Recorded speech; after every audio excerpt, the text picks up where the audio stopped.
Okay, working. Mm,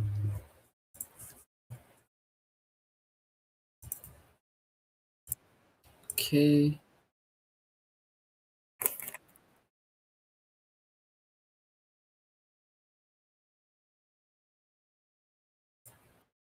perfect.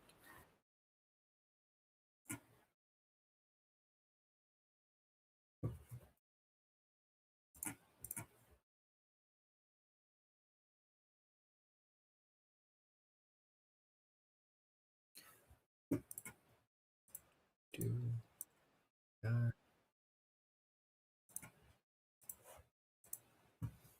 Okay, so perfect.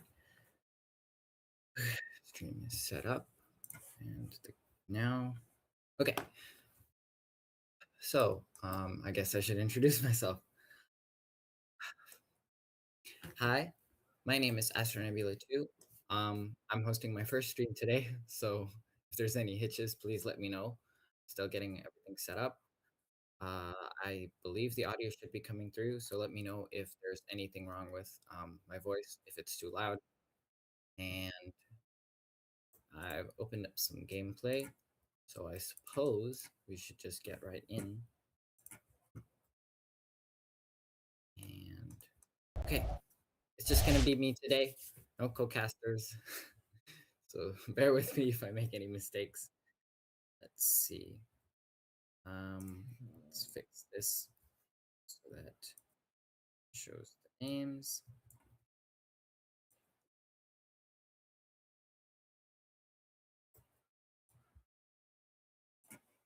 Okay, and then you.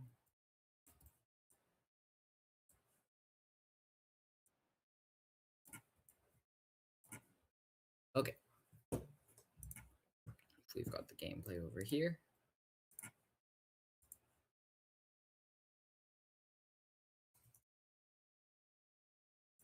Names are set up. And okay, I think we're good to go. Okay, so we've got the first game up. We've got a Basira and Isri. Oh, okay, gotta warm up. Okay.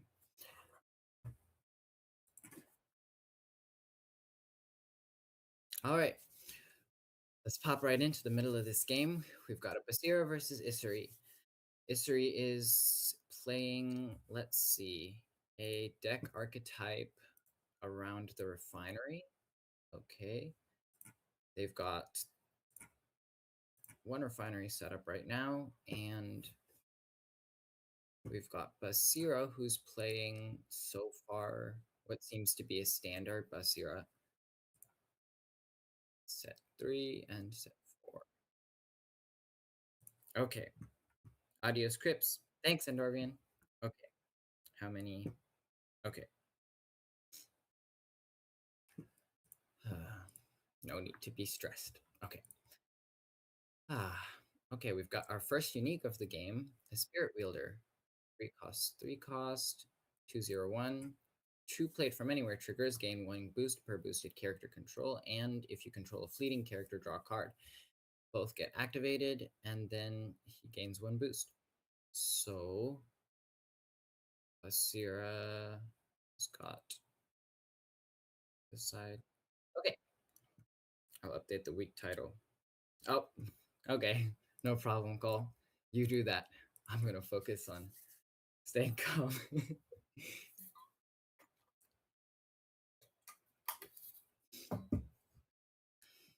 Okay. Okay, back to casting. Okay, history. We've got um everything set up with refinery. So it looks like their game is going to be okay. They've just passed, so we've just got a 1-1 on either side. This Kaku's going to be staying for the next day for this Basira, and they've got a Tiny Jin. Is that boosted? No, it was not boosted, so the Tiny Jin's not going to go to mana. Okay. Hmm, fixed. All right, thanks, Cole. Great resupply for the History. We've got a Paju in reserve to use that support ability. Hand size is looking pretty even for both players, but it looks like the Refinery is going to come on for this Isuri. We'll see if the Cuckoo can put up a good fight versus that. Since Basira is first, it's looking like they're going to be able to start with this Achlut and try to sauce the Isuri's reserve.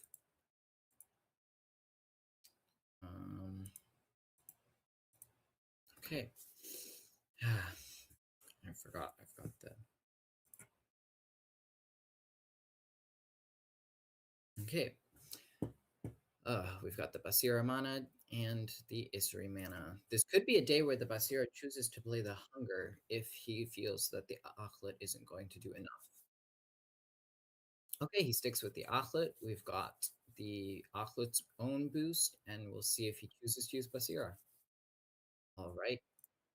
Achlet getting 2 boosts. That means 2 cards that he'll be able to exhaust. There goes the Vaiki, and there goes Paju. As expected, Isri's going to have to work with this Sap Sniffer, and unfortunately, if they don't have any other ways to get cards in reserve, that Refinery might not get any value this day. Very good Achlet by the Basira. Isri with 7 mana left.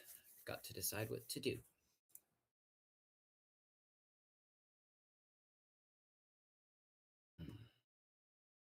Sap Sniffer's looking likely here because if Basir has another way to boost Achlet, could get exhausted. Okay, we've got the Sap Sniffer coming out on the side of the Achlet. Very interesting. Could be that the Isuri has removal, or if they have something like a Lucan and want to go gigantic.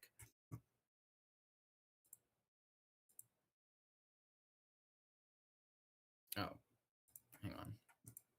This is slightly off.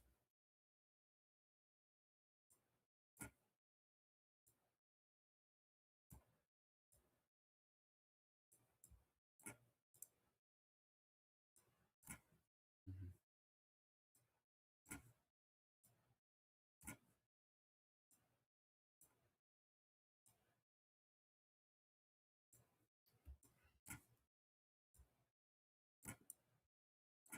There. Okay, that's fixed. Perfect. Back to the gameplay. Okay. Oh, we had another Cuckoo come out from the Basira. Okay. Game's anchored. Isuri looking what they want to do. If a removal comes out on this anchored Cuckoo, it doesn't have enough boosts to mana anything. So it's also possible that the Basira goes for something like Helping Hand to make something less fleeting. We've got the Anansi coming out on the side of the Isuri. This Cuckoo gains another boost, and Basira simply passes.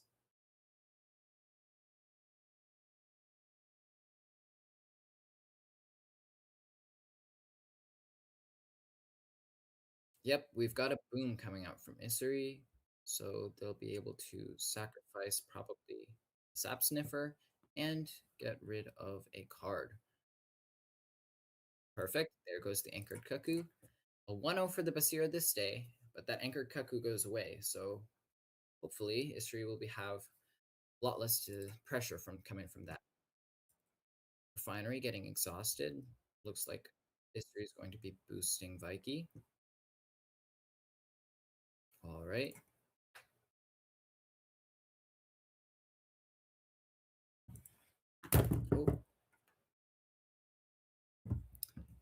Oh.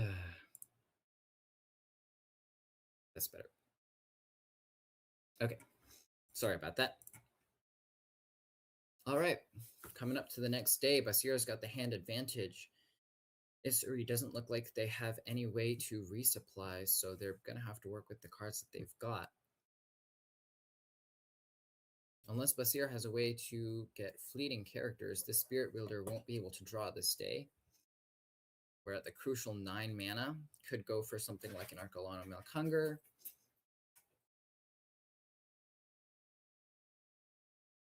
Isri being first goes to their 5/5/5 Vaiki on the hero side. That Spirit Wielder stats, 0 stat, unfortunately won't matter in these biomes. Pretty good for the Spacira. It's interesting that they don't use the Anansi early. Maybe they won't be playing it today. Either way.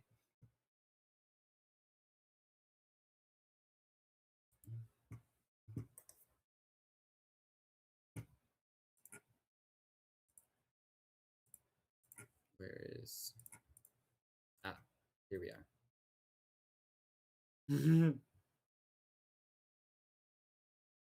Okay. Where was I? Yes. There comes the hunger. Okay. Very interesting. If somehow Isri does remove this, which is pretty unlikely given the removal options in Axiom, she'll only be able to do a 1-0. But it looks like just going to go for the trade. There's the Tiny Jin from Basira. And see if Isri has something for... Okay, Isri is going to be playing out a Grems. Interesting. Since Isri is going... Let's see. Isri is going to be second next day, which means she's not going to get her token, so the Grems won't have a permanent to sacrifice unless they play one. I'd say very good hunger from the Basira, denying the Aerolith token from Isri ability, and with the hands in advantage of Basira, Isri is going to hope for a good resupply from this Salvager.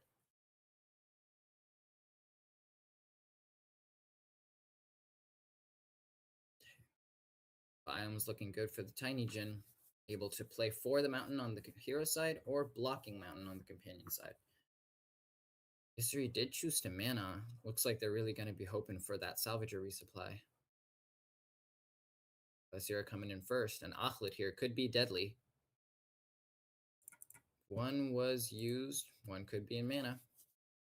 We'll see. Time's looking even for both players, around 7 minutes each.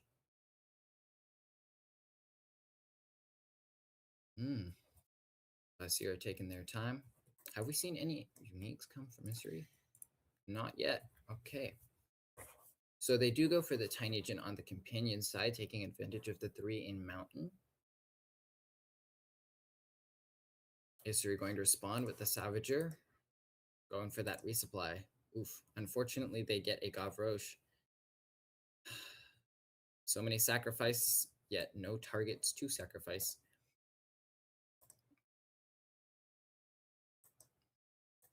If Basira goes for a hunger here, it could be vulnerable to removal, but... Oh, wait. Never mind. If they do remove it...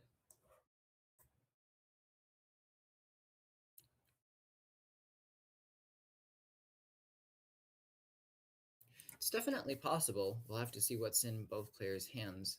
Basira are probably looking to boost this gigantic hunger.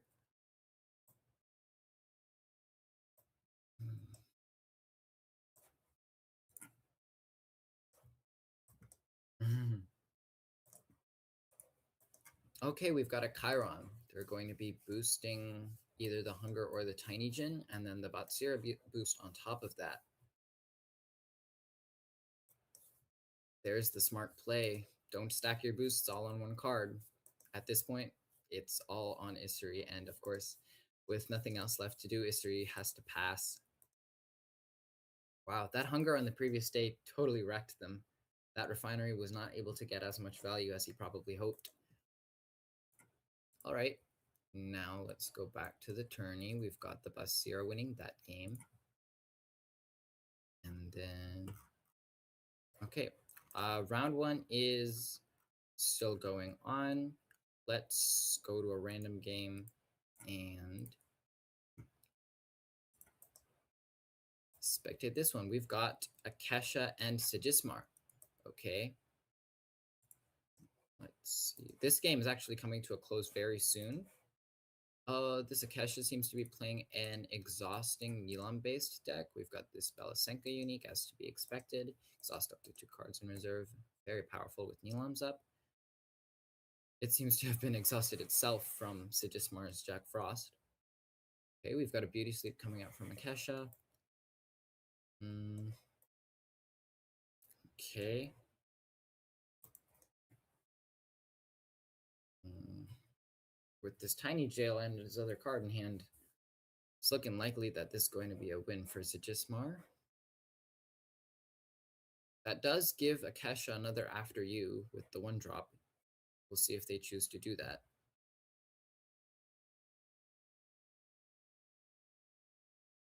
Okay, yep, we've got the Suha coming out again.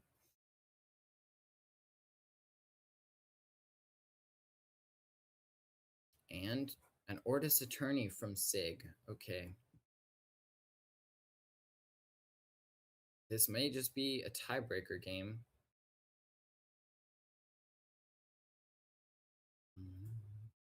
Oh, we've got the passive A coming out from Akesha. Gains 5 boosts to go over Sig's 4. And Akesha with the 2-0 to win this game. I wonder if I should probably get one that's a little less finished.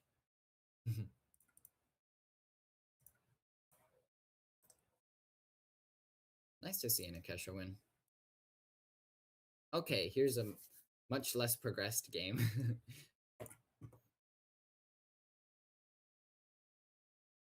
Yeah, I think yeah. Okay. Yeah. Okay. This game's moving fast. I gotta catch up. Okay, we've got a Kappa coming out that came out from Atsadi. Was it slept? It was probably slept. I don't know how. Okay, when out of the expedition zone, you may put enemy enters mana zone.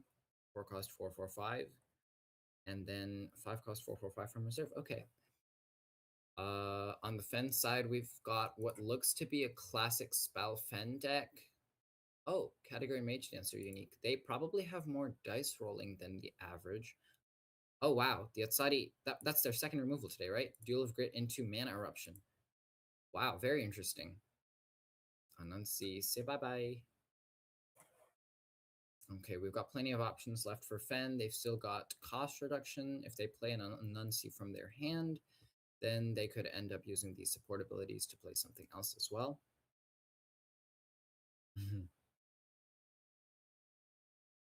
Oh wow, looking at the time, the Asadi player is a bit low compared to Fen. Looks like they might be a bit blitz player. Fen just deciding to go for the trade, and this Kappa is going to get its.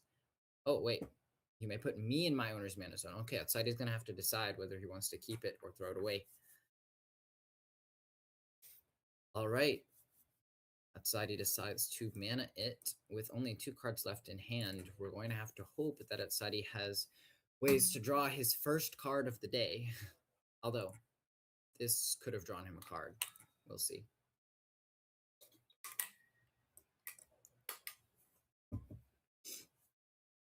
Ooh. Card advantage on the side of the Fen is looking strong. With this Parliament of Ashes, Atsadi has hope to get something like a Kaibara up. Oh, we've got a second unique coming out from Atsadi, and it is a Haven Warrior, a 4-cost, 4-cost, 5/3/4 with from hand draw card. So we do have ways to draw it. Okay, and the support ability to activate reserve effects of the next character he plays from hand. And oh, uniques galore. We've got another Mage Dancer coming out from Fen. It's a 2-cost, 2-cost, 1/0/2 with when you roll 1 or more dice, you may. Oh, okay. How much removal is this Atsadi running? Very interesting. You may return a card from your reserve to your hand. Okay, and then at dusk you may return card other than me from your reserve to your hand. And both of them are card, not spell. So he can return anything. Very interesting that he's playing this in Fen. Have we seen much dice rolling coming out from him? No. Very interesting uniques to be running. We've got 2 Magpang Hoarders in the same day. And let's see. A Hathor also coming out from Fen. Biome's looking good. This is going to be a 2-0. Oof, Atsadi's on his back. This Hathor is going to be able to send training back to hand, and Fenn's going to have a lot of after you. This is interesting. So I'm looking at this deck, trying to figure out what these uniques benefit off of, and I just feel like we haven't seen that half of the deck yet. So I'm very interested to see why this Fen had these uniques in there. This one, oh, has a support ability. Nice. Hello, Argon. I'm streaming for the first time. Well, hosting for the first time. So I'm by myself. Of course, we've got a second Hathor resupply from the Fen. So, Phileas Fogg, you may immediately pass. No, if you control a character in each of your expeditions, draw a card. It looks like, unfortunately, this is going to be a loss for Atsadi. With all of the after you that Fen has, it's just going to get all of Atsadi's stuff slept, and he's just going to have to pass.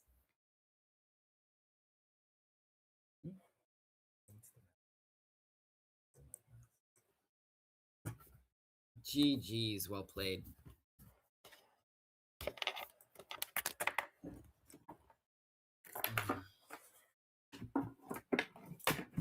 Here, you can use this. I think. Anyway, we've got that round finished, and now, with the win for Fen, it looks like there's just a couple games left until we come to round 2. So let's double check the standings.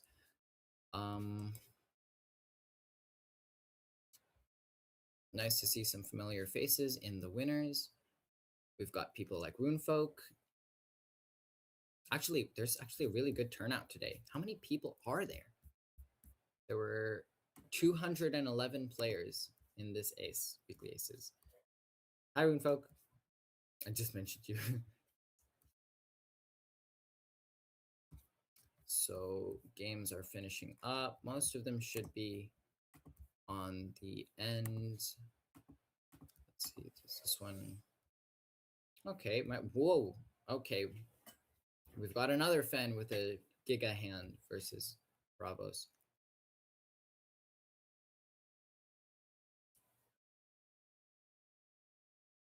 One second.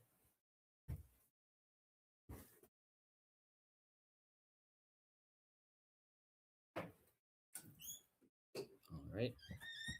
Okay. So the hunger, yes. 8 cost, 2 cost, 1, 2, 2. Same hunger effect from hand. Card goes to the discard, gains a boost. Go to reserve. If you have 10 or more mana orbs, draw a card. Okay. Interesting, unique. I've never seen a hunger so cheap from reserve, though. Thought the limit was 3. We've got 6 mana on both sides, and Basir goes for a Haven Serengar. Okay. Looks like the biomes aren't the best. Oh wow, we've got a lot of spectators on this one. Very interesting to see a rare floral tent. 2, in fact. I have not seen a Basira running that in a very long time. Okay, Duel of Grit coming out from Fen. Takes away that Serengar. Basira chooses to use their ability on the hunger.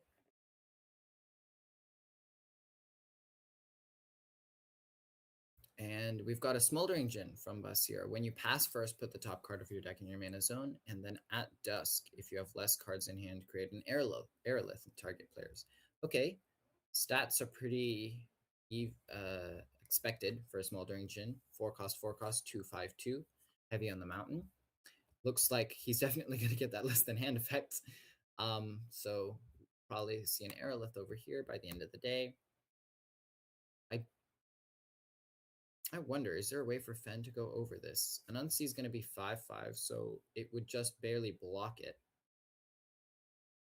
Hmm.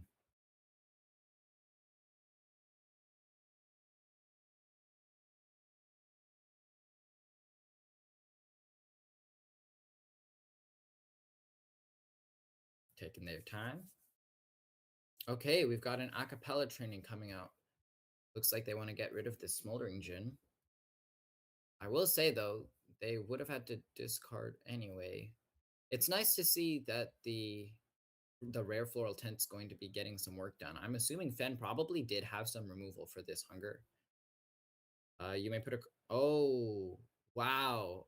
Wow, what a way to eke out the win. We've got an Anansi Unique, a Lyra Navigator 33105 with you may put a card from your hand in reserve. If you do, I gain 1 boost for each card in each player's reserve. So the 6 boosts on that goes way over that hunger, and another Fen ekes out a win versus a Bravos.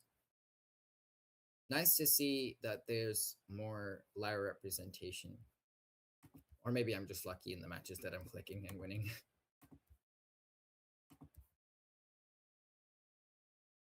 Okay, a majority of the matches have finished. We'll probably just wait for a couple before starting the next round.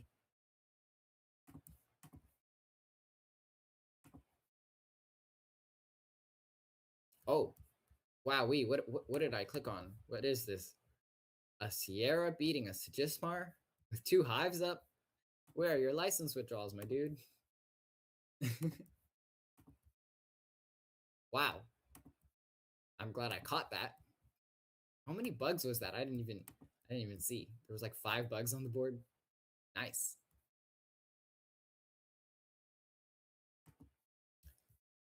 Once we've got honestly, I actually want to try and see if I can find more off meta well, not off meta, but like matches with less meta in them. I want to see some Gulrang. I want to see some war. Okay, I want to see some more general Waru, and then I want to see some Subhaj. I would be Subhash, but I'm casting instead of playing. We've got Soul. Wow, I was not expecting Soul, although I should have. But okay, this is a very, very late match. We've got Hungers in the discard pile, as to be expected. This seems to be a standard Soul deck, Phileas Fog unique with passing. Yep, just a pretty much standard mid-range Soul deck.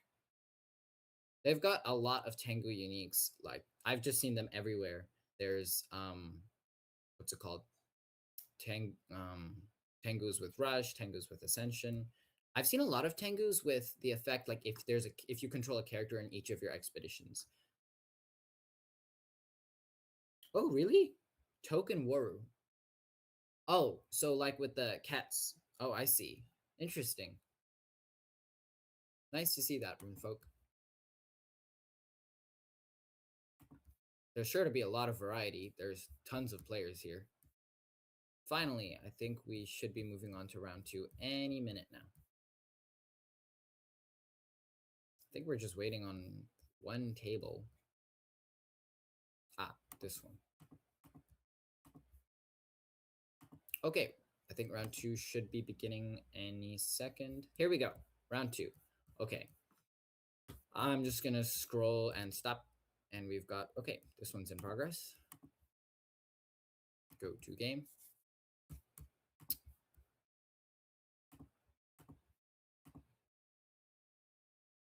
All right, let's see what we've got.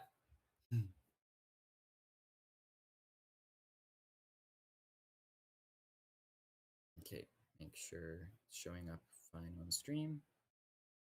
Yep, okay. Hello, everyone. Oh, I guess if you're just joining, hello, my name is AstroNebula 2. I'm hosting a stream for the first time. And I have co-casted before a couple times, but this is my first time hosting. And let me know if you want to give me any tips or notice anything. Anyway, okay, we've got Navenka versus Basir for this one. 2 boosting heroes.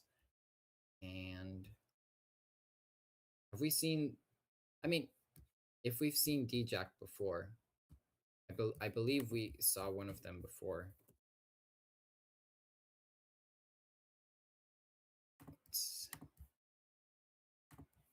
This one as well. We've got a Soul and a Lindaway. I mean, I might as well just Might as well just stick to both. Okay. Change of plans. Soul versus Lindaway. We've got a common Phileas Fogg coming out from Soul and a Baba Yaga rare coming out from the Lindaway. Soul gets her first counter, and we're moving into the biomes. Mountain only on the companion side, and mountain plant on the hero side for Soul. Card advantage is starting to sway in favor of Lindaway. We'll see if Soul chooses to immediately pass with this Phileas Fogg.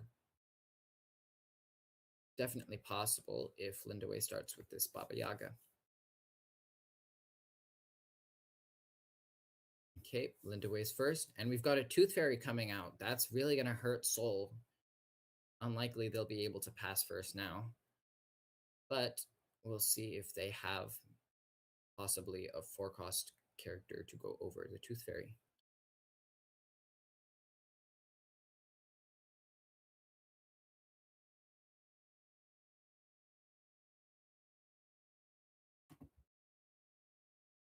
Just checking up on the Navenka.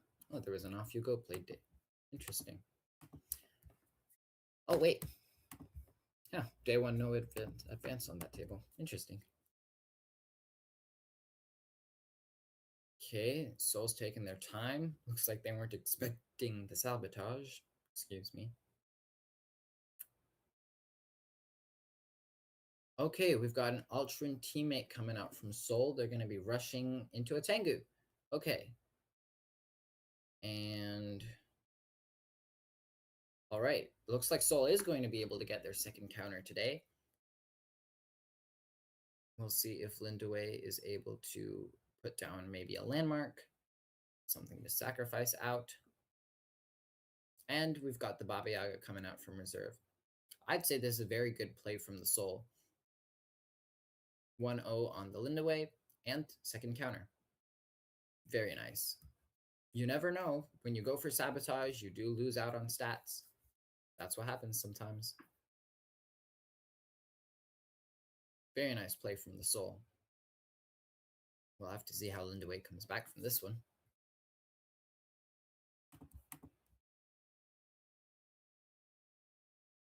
I wonder how many viewers there are. Oh. Nice to see 14 people watching or listening. Okay. So, Soul with the 1 expedition lead, 2 cards in hand, and 2 in reserve, an Ultron teammate and a Tengu. So far, we've only seen common cards from Soul. Lindaway, we've just seen 1 rare Baba Yaga and a common Tooth Fairy. With 4 cards in hand, we'll have to see how they respond to Soul. Oh, okay, Soul coming out with the first rare, first of his rares, Suha, Korgan Operative. And I go to reserve from the Expedition Zone, Sabotage. That's going to be a 3/2/2 on the side where they're in water. Very interesting. It could be that they are expecting to get their token this day, so they want to leave the companion side open. Lindaway choosing to create their Ma. Oh, yeah. Hello, Jujuinka. Yeah, no, I'm usually active on Discord in the Axiom channel, competitive talks, stuff like that. I have casted twice before, but this is my first time hosting and I think showing my face. So it's nice to see you too. Okay, a rare coming out from Lindaway, Mary Curie, with 2-cost, 2-cost, 3/3/2 stats, and you may sacrifice a character or permanent. If you don't, I gain fleeting. Soul playing out this Tengu on this side, perfectly blocking them. And it looks like Lindaway chooses to pass first, denying Soul their 3rd counter. Could be that they didn't have enough mana to go over Soul's token, which is likely. And that Mary Curie is unfortunately going to have to say bye-bye. Goes to the discard pile. These advancements are pretty sneaky on Soul's side. Lindaway's having a hard time keeping up. Still got the rush ready on the Ultron teammate. I think there might be a Mighty Jin coming in play soon. We'll have to see. Tooth Fairy coming out from Lindaway. Hopefully, with them being first, they'll finally be able to do some good sacrifices and boost up that maw. Mm. Ultra Intimidate coming out to the companion side. Looks like they're going to rush out a. I forgot, it's you may rush, so they might choose not to rush. We'll see.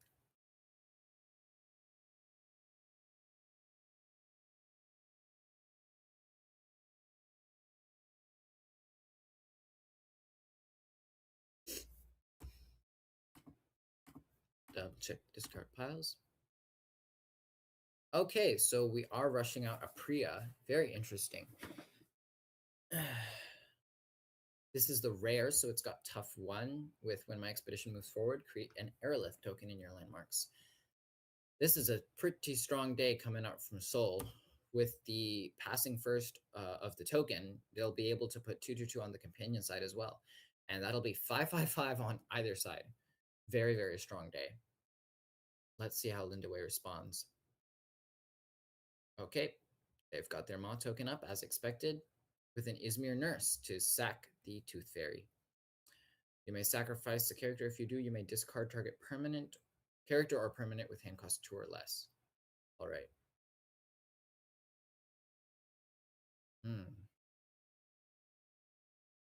With 1 mana left, let's see if Lindaway has anything else left to play.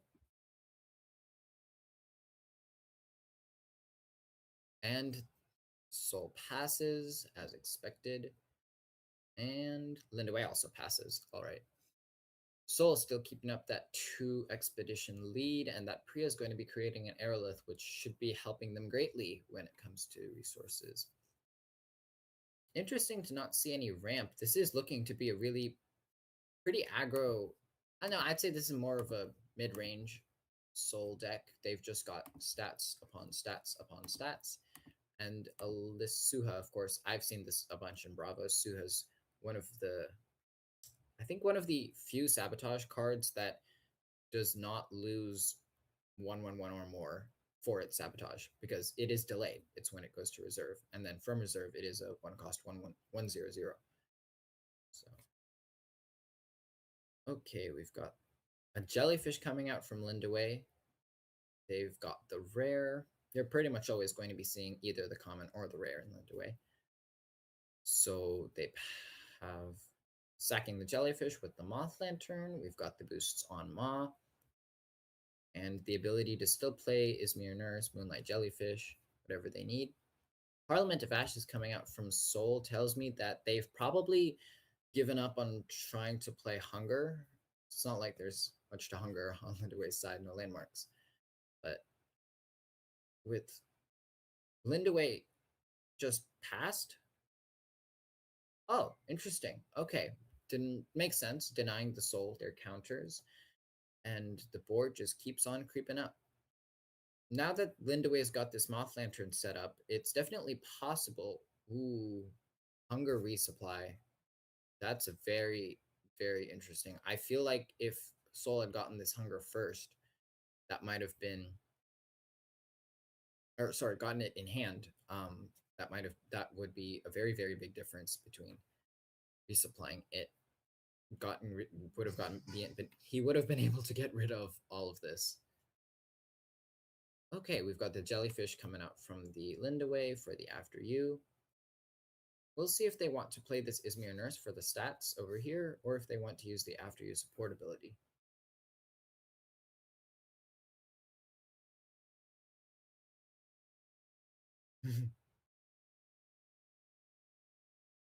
Oh, thanks, Juju. With 8 mana, Soul does decide to play the Hunger from reserve. It being gigantic and tough one via Parliament means that Lindaway will have some trouble removing it.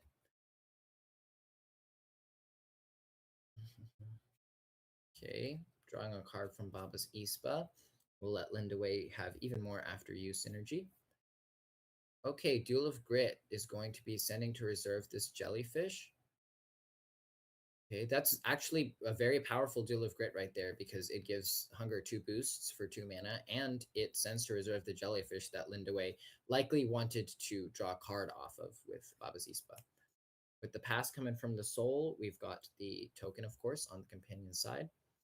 Lindaway also creating their own Maw, and a Boom coming out, paying the tough one for Parliament of Ashes. Interesting. Hunger's going to be getting a couple boosts. And then we've got the, I believe, 1-0 from the Lindaway. Oh, I see. Change the side that they're going to be advancing on so that they get to keep this lantern. At least this Baba's Ispa does get some good use today. Oof. With Soul being first the next day, Lindaway is going to have to be worried about this gigantic token coming in. But at least they've made some leeway on the expeditions, and now they're only one behind.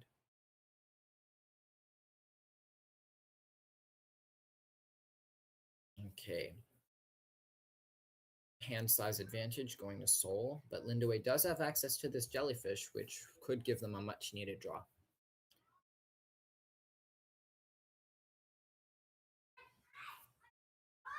Soul at 4 counters means that it should be gigantic this day. And we've got the Aerolith, lots of options. Bum, dum, dum, dum. Checking in on the Nevenka Basira matchup. We've got Nevenka in the lead. Ooh, wow. A Loki. I would love to spectate that as well. And Soul decides to play out a Hunger. Okay, that means no draws from the Jellyfish, no stats from the Lantern, nothing from the Baba's Ispa. Given that Soul's ahead here, this is a pretty heavy hit for Lindaway. They probably were relying on the draw from the Jellyfish. Oh, we've got a second Baba's Ispa coming out. Saving grace. At least they've got something. That gigantic token is going to be very annoying. And Lindaway is choosing to just trade. Okay, we've got a 1-1 for the Soul, although it's more than a 1-1 because they've gotten rid of all of Lindaway's stuff. So, as always, Hunger bringing in its full 8 mana value.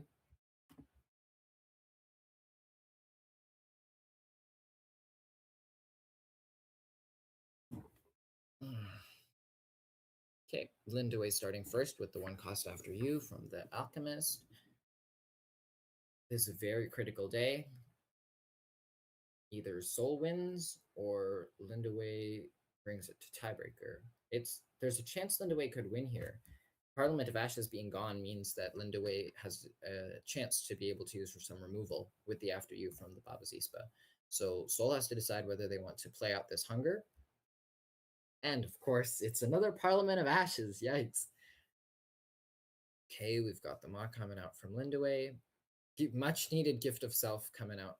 We've got the Catagaran Alchemist gone, but 2 boosts on the Maw. +1 stats in total, and the mana at the turn has swapped over to Soul. Okay, Soul plays out the Tengu. Looks like he might be trying to keep that Hunger from being boomed. Chrysalis coming out from the side of Lindaway. Boom's going to be costing 4 here, so if Soul plays out the Hunger, Boom would get rid of it, but then the token would go over on this left side. We'll see if Lindaway decides to after you with Baba's Ispa. Ah, the mountain in Tengu. Very, very... Oh! Okay, we've got the Halwa.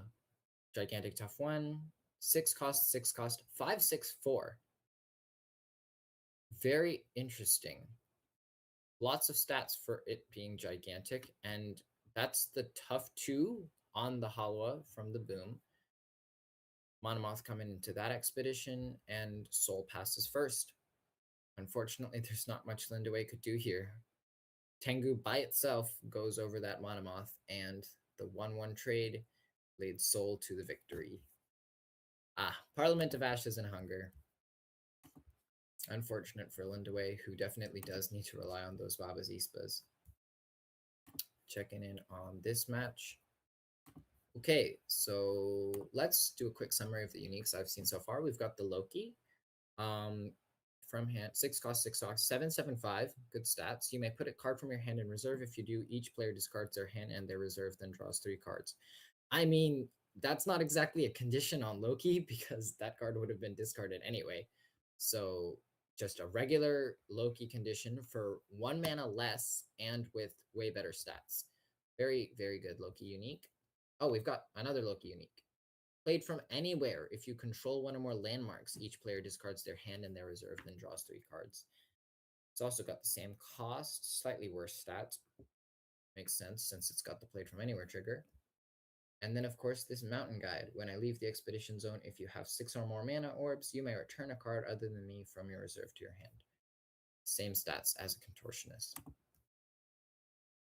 Okay, back to the actual gameplay. Okay, Navenka passed here, and Asira just barely able to eke out the boosts on either side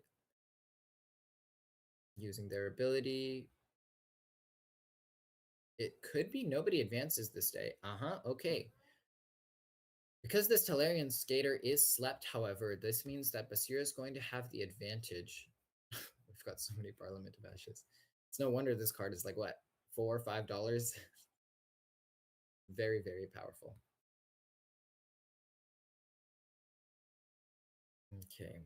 With the Navenga being first, they don't have to worry about sabotage because this Sandman's just going to go straight back to their hand, most likely. Okay, we're starting with the magical training. Makes sense. And after you... Wait, what? I only just now noticed Navenka's at 12 mana. Did he play Mana Reapings or something? Oh, Mana Eruption. Okay.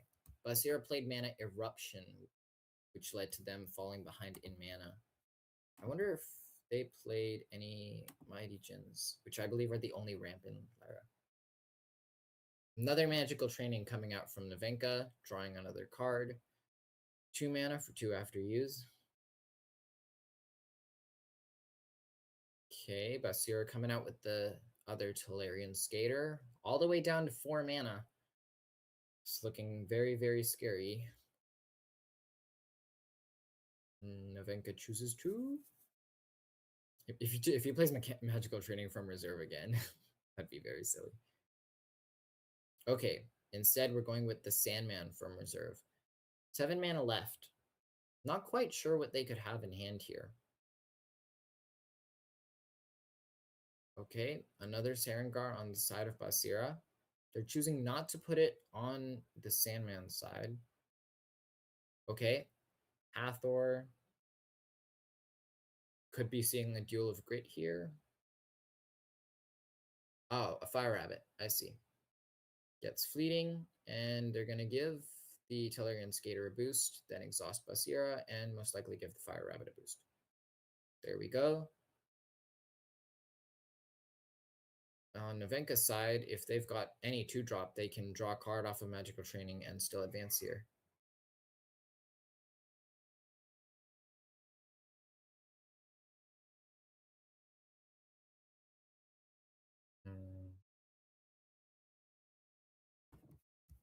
Oh wait, I forgot to check the uniques on the Basira side. They played a Magpang Hoarder. Yep, as expected. And then they're probably just going to do Magical Training. Bravos Vanguard, 3 cost, 4 cost, 3/1/3. When another character joins your expeditions, you may have target character other than me lose fleeting and gain 1 boost. Wow, that's a pretty powerful effect. For 4 from reserve, oh, it's even got the support ability. The next card you play this afternoon costs 1 less. Pretty good. Bravos Excavator, 2 cost, 3 cost, 2/1/1. When I leave the expedition zone, if I was boosted, draw a card. Okay, what happened on the Tumult? We just had the trade. Yes, 1/1. So Parliament of Ashes on both sides means that all targeting stuff is costing more for each player. But that's messing with their heads. This game has gone on for a Very long time. We're on day 11. Could be the final day, could not be. We may even see a day 13.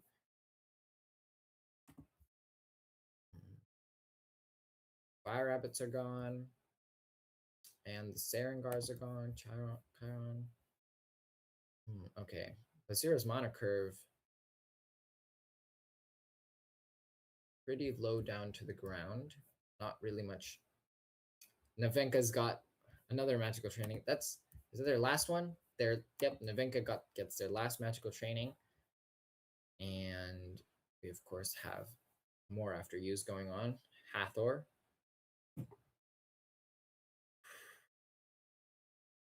I mean, for Navenka, it's really a no-brainer when you're this far ahead on mana. We've got the Anansi coming out. Looks like he wants to take advantage of the boosts as much as possible.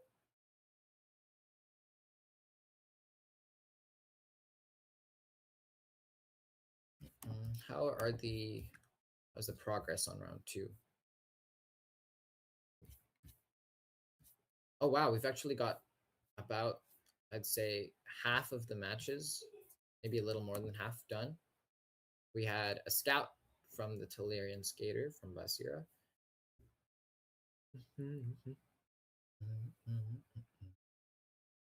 Magpang Hoarder from the reserve for Navenka. Want to take advantage of it gaining the boost. Oof. Unfortunately, it looks like with 6 mana, Basira doesn't have much left, or Navenka has a lot left for them, and it's looking like a GG. Oh wow, another Magpang Hoarder. Now I see why they didn't want to return the magical training earlier.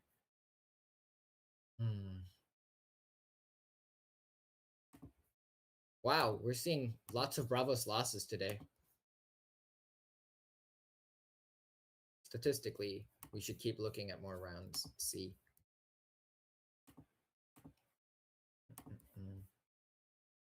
Good. Bomb down. They're coming out from the reserve.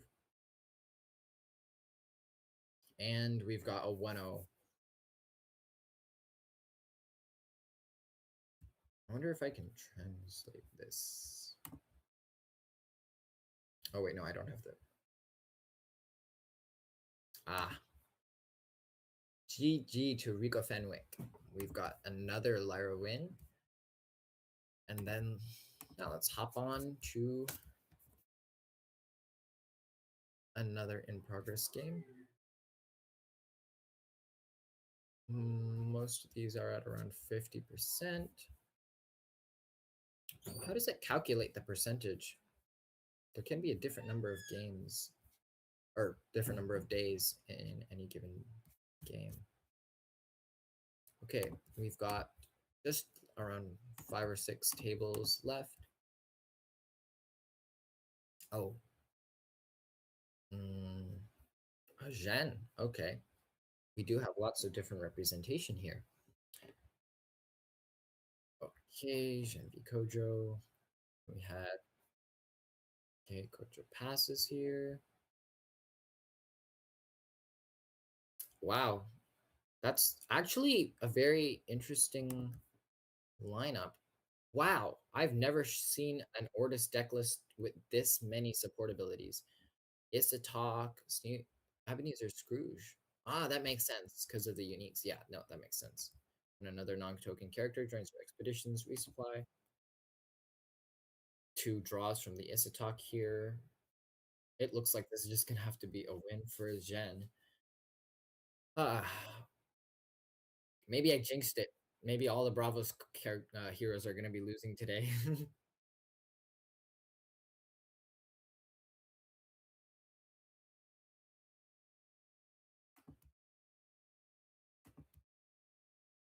Wait, what?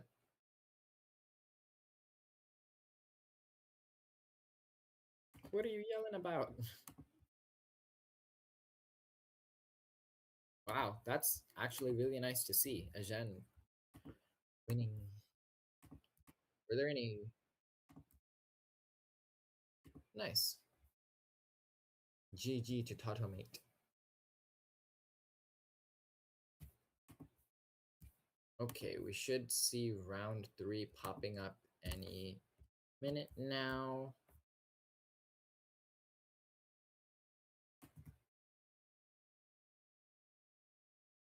Oh, wait, I should probably put you here and then you here. There we go. Probably looks better for you guys.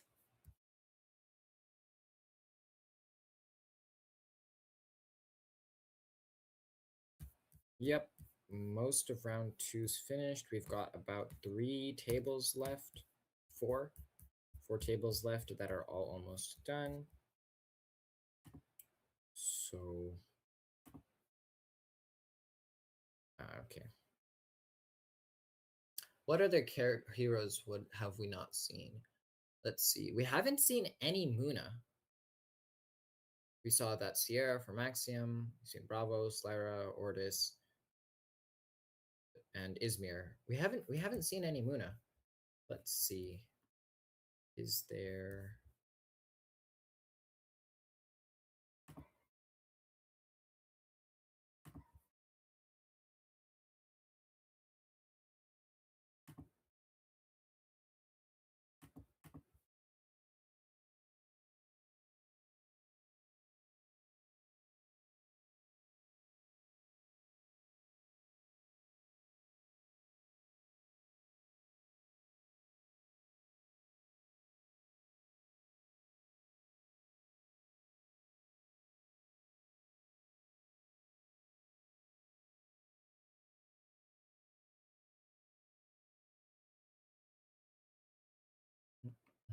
Mm-mm-mm.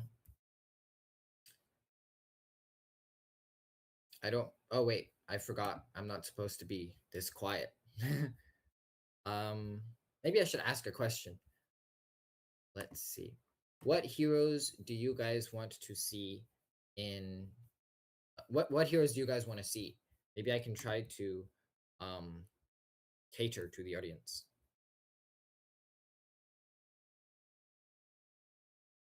I want to see more Zhen. I honestly, when I first saw Zhen come out, then I was wondering why more people weren't taking advantage of repeat ascension, because ascending is kind of like a boost, and yet there's so many ways to make it happen for free or for really really cheap. So it's basically Ordis's version of a boost. So I do definitely want to see more Zhen.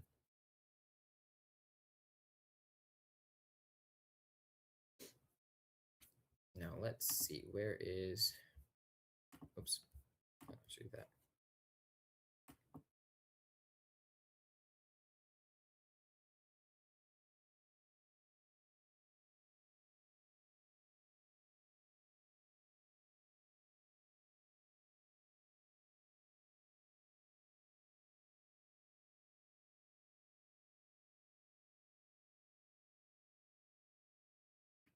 Okay, let's double check. Oh wait, where did the tournament go? Found it.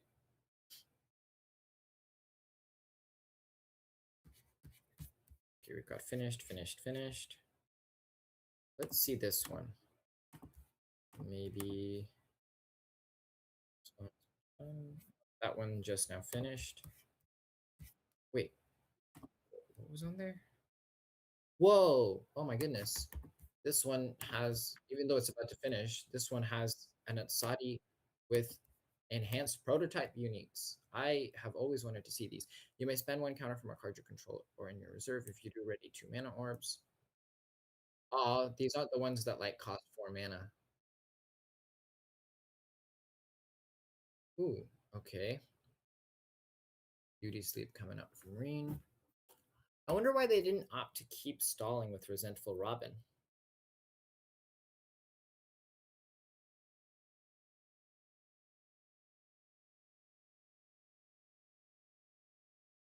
Wait, screw knows with. Huh, interesting. This Sarunas unique is a 3 cost 5 2 3 with when I gain 1 or more boosts up to 1 target character gains fleeting. Interesting. Outside he just passes here and Oh dear. It looks like that beauty sleep is going to wreck that Leviathan's fodder. Oof. Unfortunately, not the best mana curves for this Satsadi. Everyone's spectating this. GG, well played. Wow. I, have I cursed Bravos today or something? Why is every single Bravos match I see losing?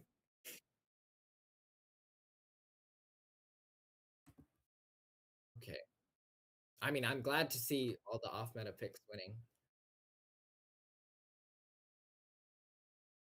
Let's check. Uh, Shoot. Here we go. Okay.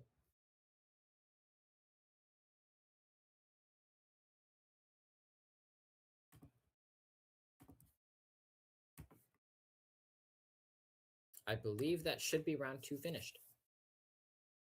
Okay, round 3 starting. Let's see what we've got here. It's, I believe, 6 Swiss rounds. Right? Is it 6 or how many Swiss rounds is it? Let's check.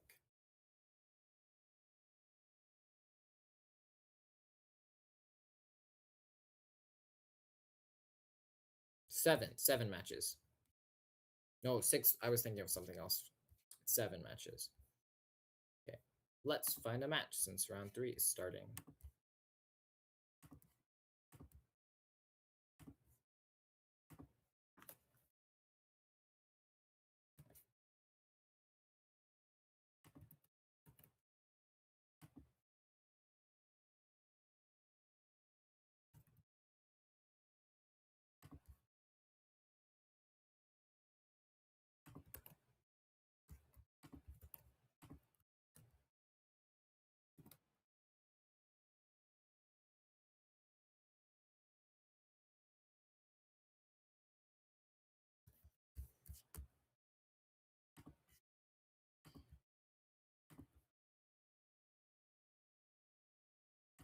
Okay, found another match. Let's put this up here. Double check that it's looking good. Okay, we've got a Tasia and a Sierra. Tasia running the rare Muna Bastion. Very interesting. Wait, is there a reason why it's doing that? Ah, there we go. That's better. Okay. Tasia with the rare Foundry armor. Very common to see that. And we've got the Spindle rare coming up from Tasia. Okay. Sierra had the 2-0 on day 1. Okay. Into the draw, Captain of Frasas. Fracas. Who knows? Okay, we've got the Foundry armor coming out from the reserve again for Sierra. Splitting it. Could be seeing an aloe vera coming out from Tasia on the water side.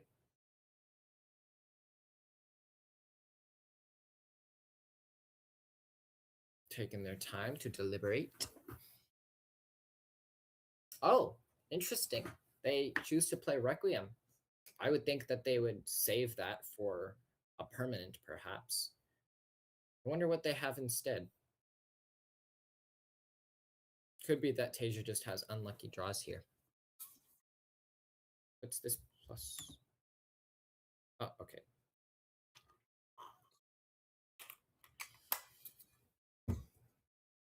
Ah, Foundry Mechanic coming out from the Sierra makes sense. And then a Spindle Harvester is unique from Tasia.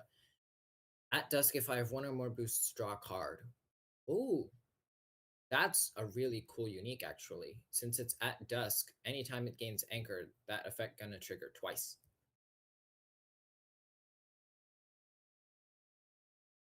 All right. Tasia going with the 1-1. We've still got Sierra up ahead.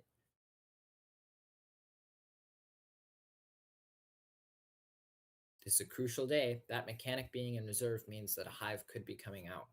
If Tasia has exhaust, sabotage, That'll be able to delay the hive, but if not, he's going to have to deal with a 3/3/3 on either side.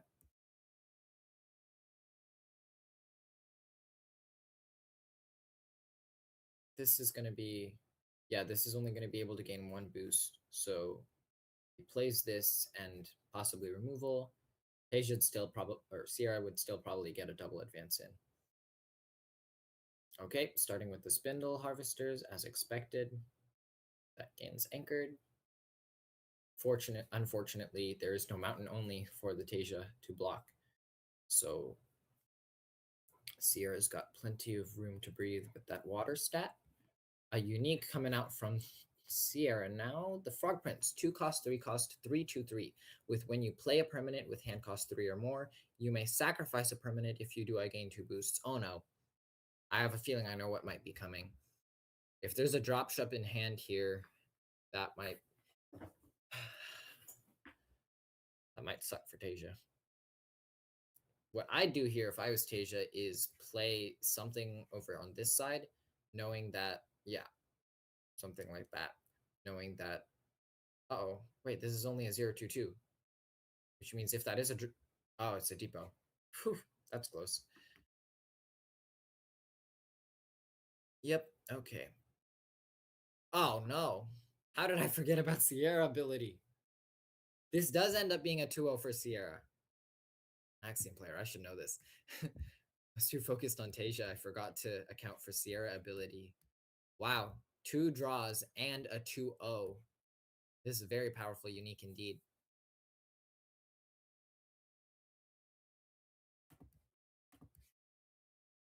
I was not expecting that.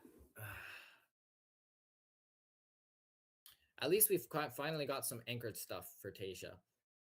This unique's begrudgingly keeping up with the draws that Sierra's getting. So the hand size is staying even. Oof, and unfortunately, with Sierra moving into plant and plant water, the Dracena is not going to be able to get that full block that he wanted. He's got an option for the spindle boost to go on Dracena or on the harvesters. This isn't like the regular harvesters where it wants 2 boosts to do something. It's perfectly fine with 1. So now we've got mana, and we are on that crucial day 3 with 6 mana, where Sierra can play a hive. Although I think with these 2 anchored characters, I don't think Sierra would be able to eke out an advance here, even if they stack the press bugs.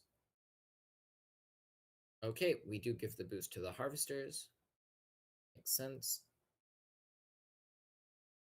Sierra starts with a Moonlight Jellyfish. Oh, that is actually with the support ability. That's like the one thing that could possibly get Sierra to get an advancement here. I'm wondering why they. Oh, Kakoba. When another character. Oh, one of these guys.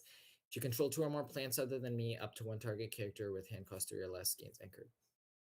This is the thing Tasia needed. If this unique was farther down in their deck, and if they didn't have this unique this day, they probably wouldn't have been able to. Oh, and this is when another character joins. This isn't even when a character you control gains a boost. This is just when another character joins your expeditions. Here comes what's it called? Turbo Anchor. It's not a hive. I love to see it. I love to see it. Okay, it's an Aerolith Quarry.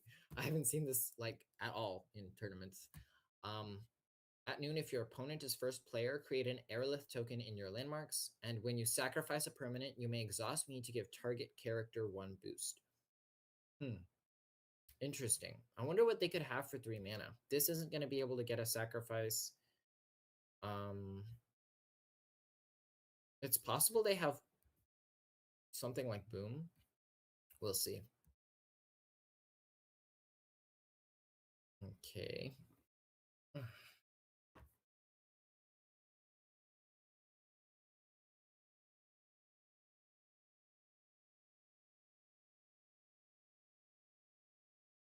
Again, let me know if you have any tips or want me to What word am I looking for? A Lyre Festival? Whoa. That's a rare slot for a card that actually synergizes pretty well with Permanker. Because he can just keep all of these characters the next day. Wait, this might be his one saving grace. I'm expecting Sierra to have a boom, so he should be able to boom the festival next day. But if Tasia's able to drop this festival and Sierra can't get rid of it, that might be one of the ways that he can win. Okay, aloe vera. Spindle Harvesters gains anchored, and then the aloe vera gains anchored. Because he paid the one, right? He played this. No, he can't pay the one for aloe. Interesting. Huh.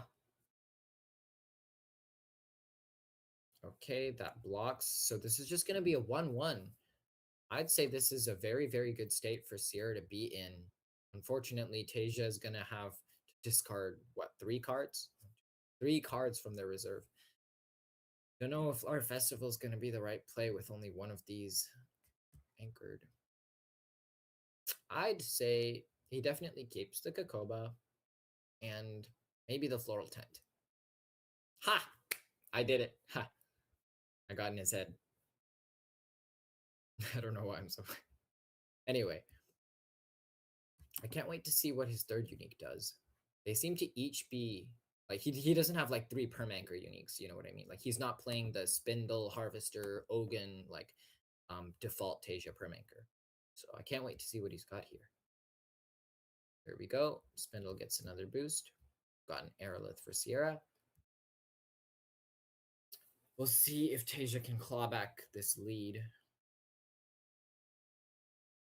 I wonder, because usually when you see an Aerolith Quarry, it's possible that, especially with something like this Fog Prince, Sierra also could be running the Brassbug Nursery, which is a 4-cost, played from anywhere, create an Aerolith in your landmarks, and you can exhaust it, tap, and pay 1 to sacrifice a permanent, and if you do, create a Brassbug in target expedition.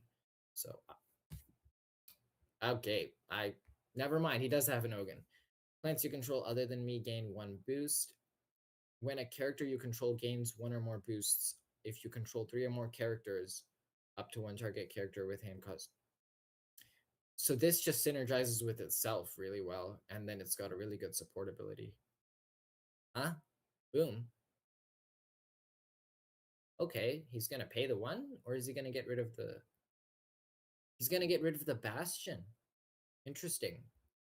This is telling me Sierra might be playing the long game here. If they play a Brassbug Nursery here... I mean, I don't know why they wouldn't just start with the Nursery, because then they would at least be able to give the Brassbug a boost from this. It's unlikely that this is a Nursery in their hand then.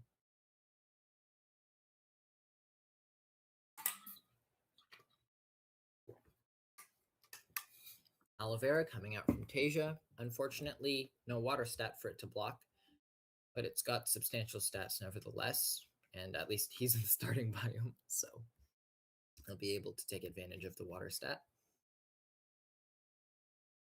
Ogun's support ability could come in handy here. At least we've not got anything overflowing his reserve.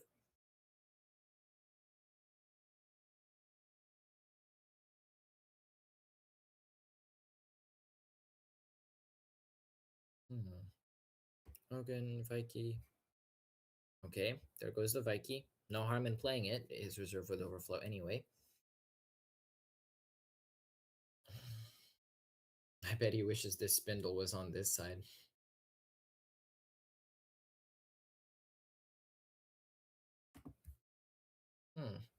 We haven't seen too much of his deck yet. I can't really figure out if it's supposed to be Permanker or if it's just a more general.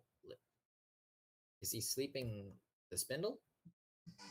Or no, he can't. He can't sleep the Spindle. Which old game? Actually, hang on. Let me try and fix that. How long has it been showing the old game?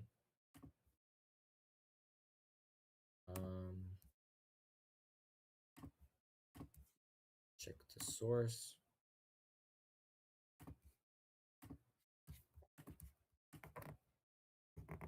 How long has it been showing that? How long? Somebody needs to tell me. Is it updated now?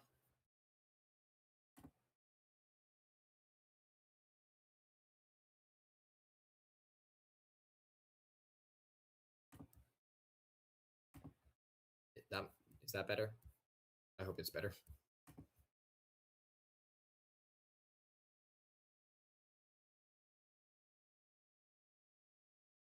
Oh, we had a double beauty sleep play from the Tasia. Nice. Okay. So let me double check the chat here. Got it. Got it.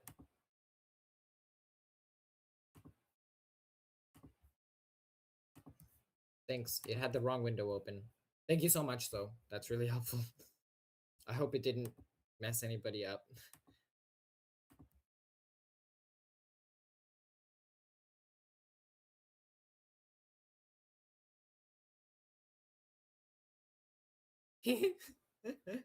That's funny, Petro.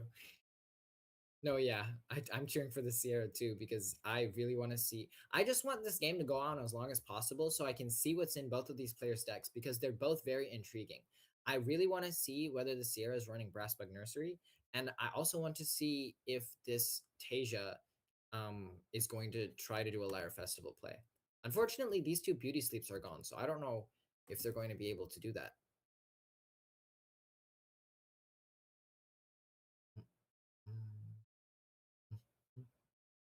The Sierra boomed the Moon Bastion that was there before. So I don't know if I mentioned that, but um, that was probably a something that should pay them back later. They pick okay from reserve. We've got Sierra first playing this Frog Prince, the unique 2 cost, 3 cost, 3/2/3. With when you play a permanent with hand cost 3 or more, you may sacrifice a permanent, and if you do, I gain 2 boosts, not target character I. So that was 3 from reserve on that companion side. And Tasia comes out with their Ogun unique on the hero side with the that already had the Spindle Harvesters. It does not activate, it's from reserve, so it can't do the hand trigger, but it is if you can when a character you control gains 1 or more boosts, if you control 3 or more characters, the anchor thing. So he is able to anchor that Spindle Harvesters. Sierra comes out with the Ogun, which does not boost any robots. They just raw played it on the right side or companion side.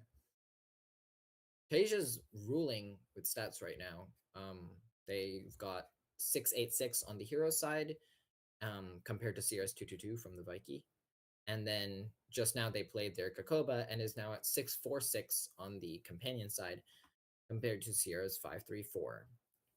Tasia is in water and Sierra's in mountain. So okay, that's what Sierra was playing the Ogun for. They just wanted to stall so they could play their rare Avalanche. That's unfortunate because the anchored. Wait, was the owl anchored?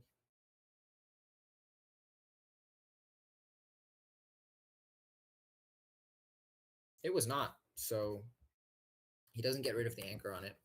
The Kakoba and the Aloe got sent to reserve. Tasia responds with their own Requiem. So that's most likely going to get rid of the Frog Prince. Unless with the 2 mana that they have left, they can block Tasia in Mountain. They do choose to discard the Frog Prince, so Tasia has 1 left in Mountain from their Ogun. Sierra passes, and Tasia plays. Oh, he's thinking. Beauty Sleep. That's their 3rd and last Beauty Sleep. Wow, that must hurt. Okay, 3 Beauty Sleeps gone.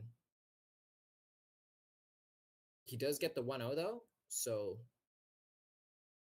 and the draw off of Spindle. So Sierra is now Sierra only needs 1 advancement to win.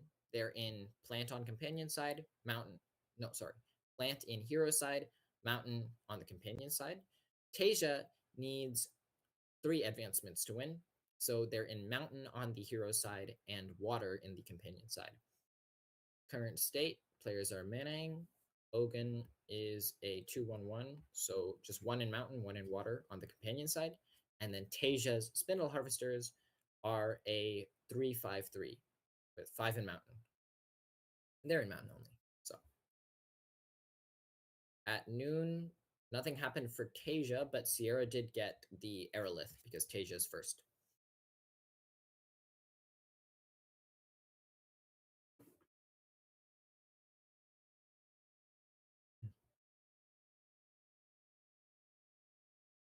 Okay, Tasia starts the day with the aloe vera, playing it in the companion side where they are in water, and they gave it anchored. So they paid the one for the anchored. And Sierra brings out the first hive, the very first brass bug hive.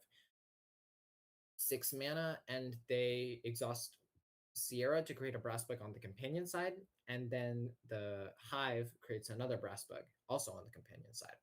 Sierra is now at 7 in mountain and 7 in water.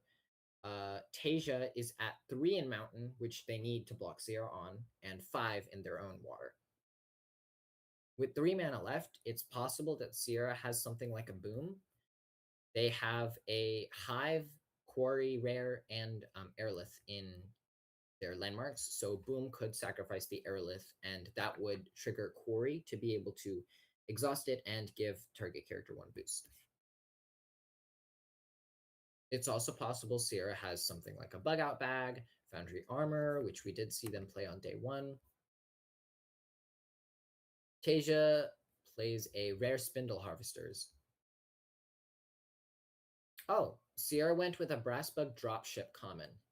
It doesn't get sacrificed. It's just when I'm sacrificed, create a brass bug 2/2/2 in each of your expeditions. Sap Duende coming out from the Tasia. He's going to be swapping the boost from one of the brass bugs onto his spindle harvesters. That puts him at 4 in mountain. He needs 2 more to block Sierra. He's playing a floral tent for 1.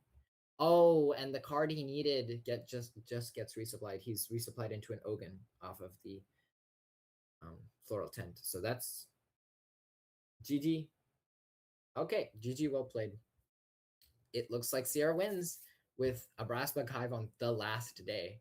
I will say though, even if Sierra didn't advance this day, then they would have been able to sacrifice the aerolith, the dropship, and start the next day with the dropship would make 3/3/3 in each side, counting the hive boost, and then the hive would at noon create a 3/3/3 in target expedition, and that would go over the Tasia's anchored stuff, their aloe and their spindle. Hmm. So yeah, that's unfortunate. It looks like Tasia never went for that Lyre Festival. Makes sense. They probably had it as a one-off anyway, but they tried to lean in towards their boosting strategy, kind of like Permanker, but not fully leaning into it. And then ultimately they failed to get more than 2 characters anchored at one time. And Sierra consistently output enough stats to go over with their bots.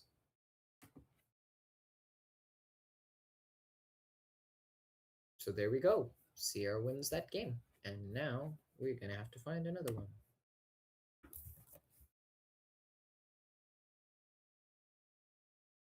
Oh, wow. These rounds are going faster than I thought. We've actually got a majority of them finished. Like, let's go to table number 6. Bring it over here. Um,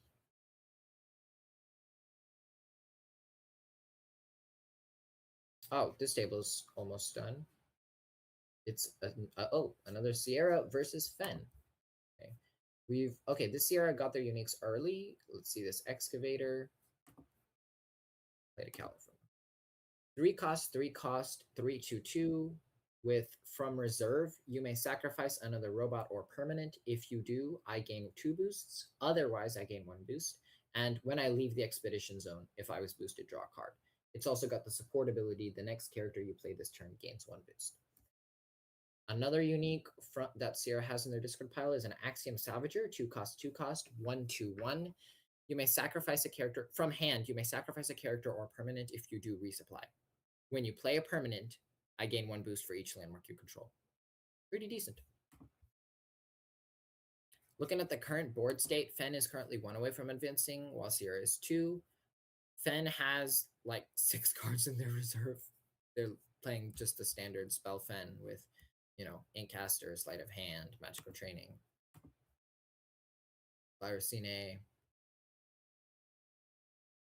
Yep.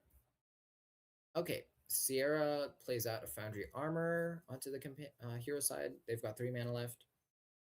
Fen plays a Sleight of Hand to put a Magical Training into hand and a Twinkle Twinkle in reserve. And they've still got 6 mana left. So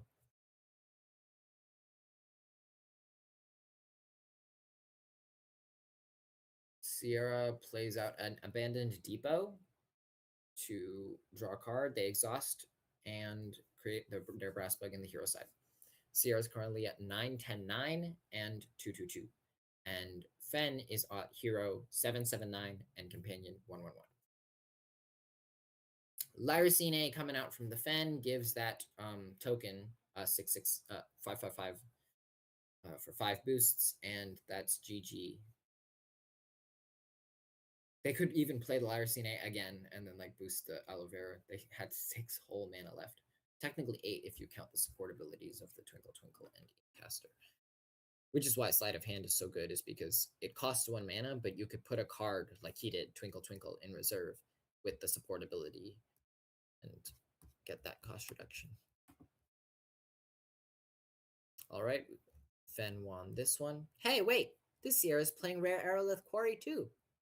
Wait, what? That's such a strange coincidence, is seeing 2 Sierras playing Aerolith Quarry Rare. Huh, interesting. GG to Melandrins. Now, I believe that should be one of the few games that's done on round 2. Round 3 has not started yet. There's just a couple that are just finishing up. So I think I'm just going to go to a really quick break. And then, wait, actually I can put up something while I go fill my water bottle. Oh, fine. That one.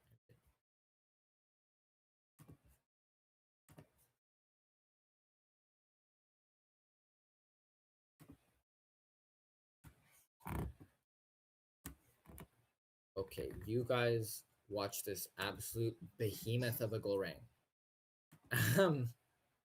Wow. While I go fill my water bottle. Okay.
Come on.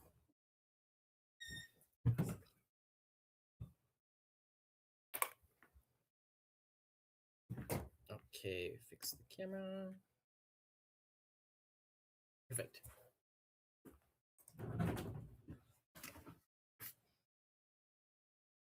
Whoa, Wait, what happened?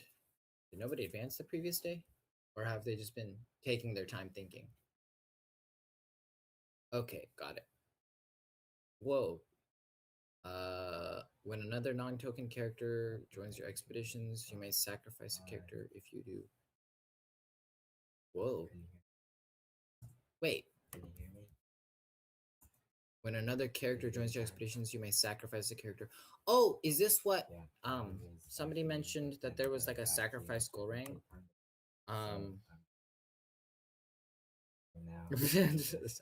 Don't worry, a guy trying. I remember you. Um somebody was playing Runefolk, yeah. This is the sacrifice Gorang deck that you were talking about. Huh. That's actually really cool.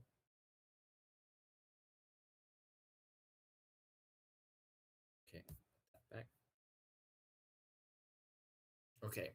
So then we had a Parliament of Ashes coming out from Seoul.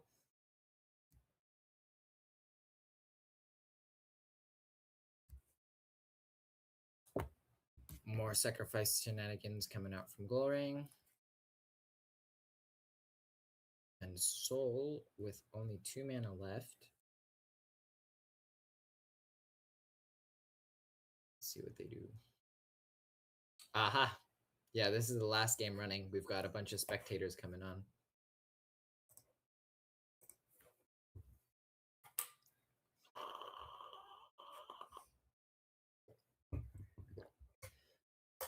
Time may be running a bit low.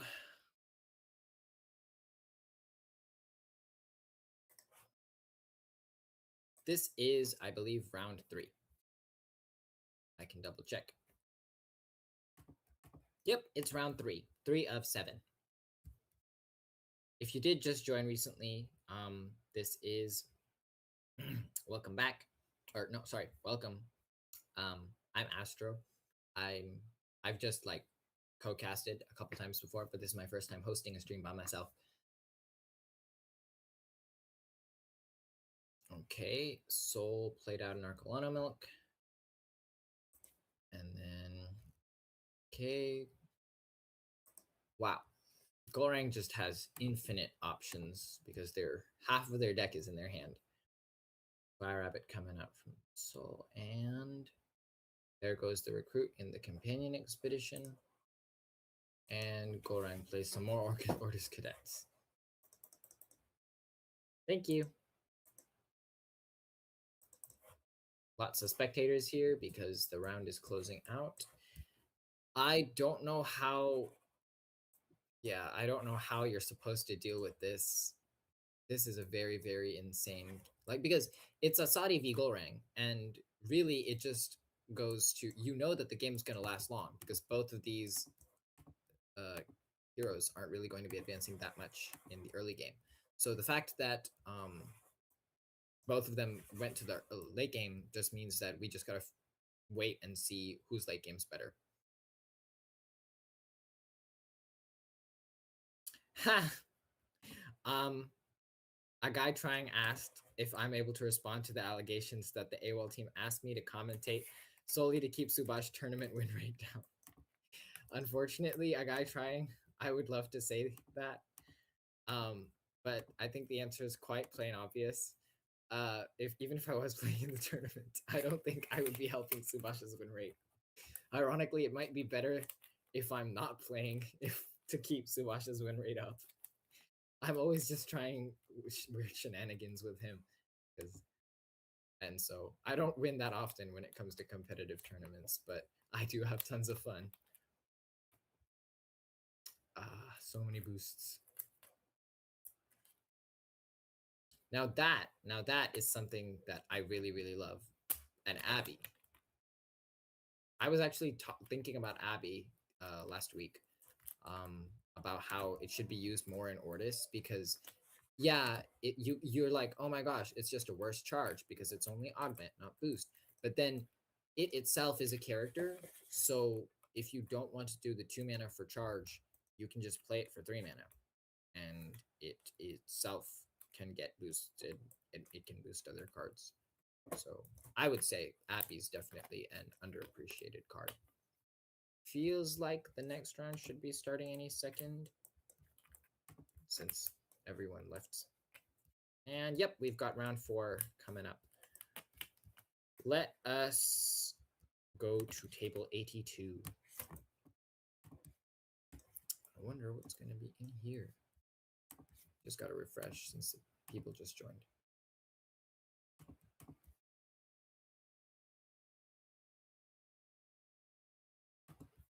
They're loading the game.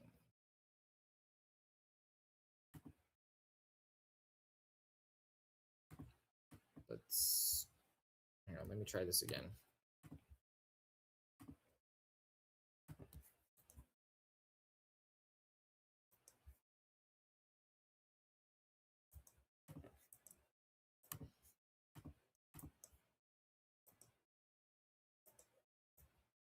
Okay, this board is working.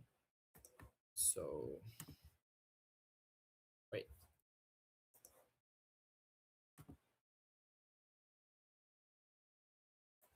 Is it though? Hold on while I assess these technical difficulties.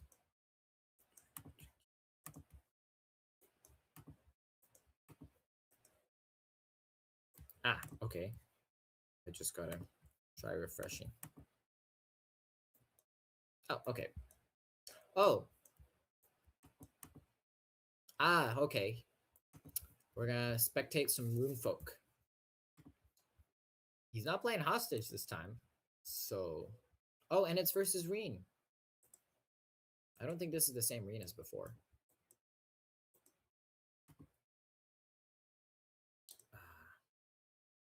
Okay. Technical difficulties were assessed and fixed. Let's double check that the live stream is working. Okay, let's fix the names a bit.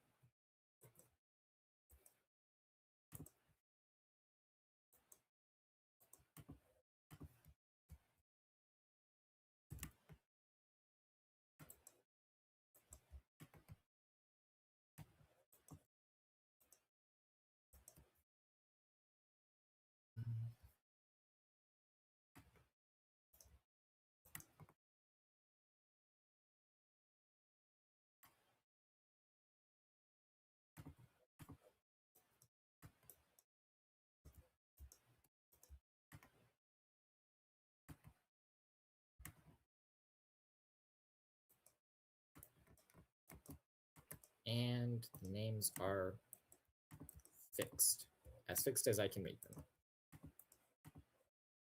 Gameplay look good to you guys? Okay. Okay, back to the gameplay. Speaking of. Where were we? Okay, we are currently on day 2, and Reen's out of mana. Waru has an Ordis Attorney slept from previously, and they just now played an Ordis Attorney, which also got slept. So this ends up being a 1-0 for Runefolk.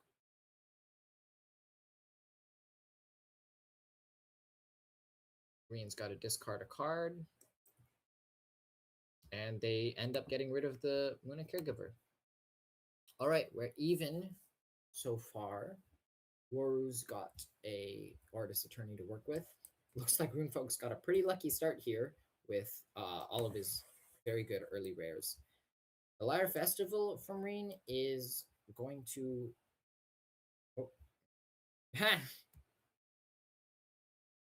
Oh yeah, I'm excited to see what his non-hostage decks look like, because I've had a couple ideas for Waru myself, but I don't have the funds to acquire these Ordis cards, so I wouldn't really be able to try a competitive Waru deck myself. I know, I was thinking about that too. A festival is definitely plausible if Waru doesn't have something like, I don't know, License Withdrawal.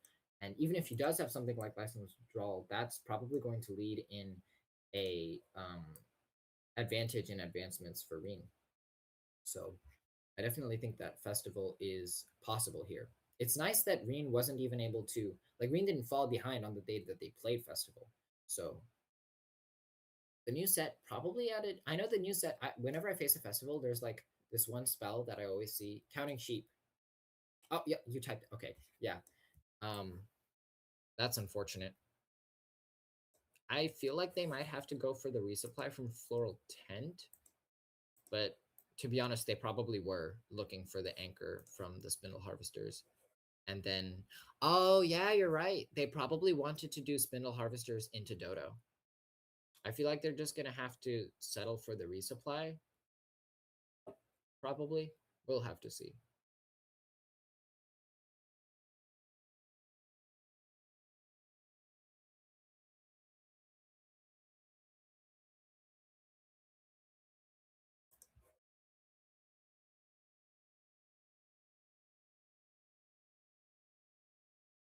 Where's the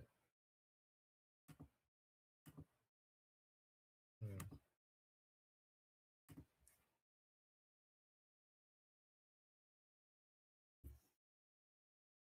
Is Reen online?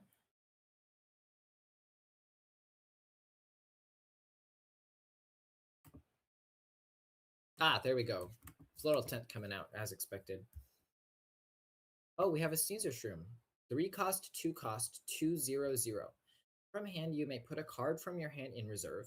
If you do, I gain anchored. That's nice with the support abilities. When another character joins your expeditions, if you control 3 or more characters, up to 1 target character with hand cost 3 or less other than me gains anchored. Ah, that explains why they've got so many cheap things like Muna Caregiver. Ah, okay. Or gets his nice draw from the Ortis Attorney over here, and Reen gets a much needed Capelia, which is great. That Capelia is going to be a nice little fleeting and good stats too.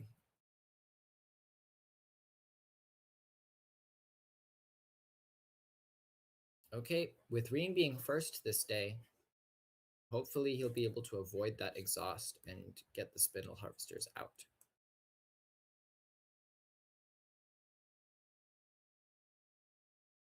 You could also go for the Caesar Shroom here and sleep it.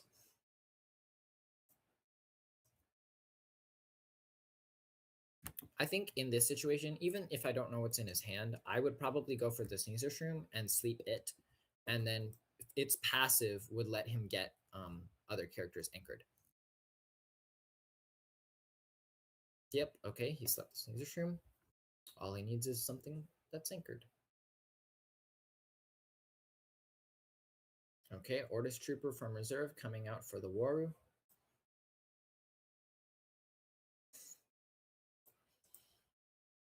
Oh, and we have the Spindle Harvesters from Reen. Ah, if Waru doesn't have removal, this is just going to be a Lyre Festival win. Ooh. 5 mana left for Waru. Okay. Runefolk plays an Ugly Duckling rare. Interesting. And Reen goes with an acapella training to give that Ugly Duckling fleeting.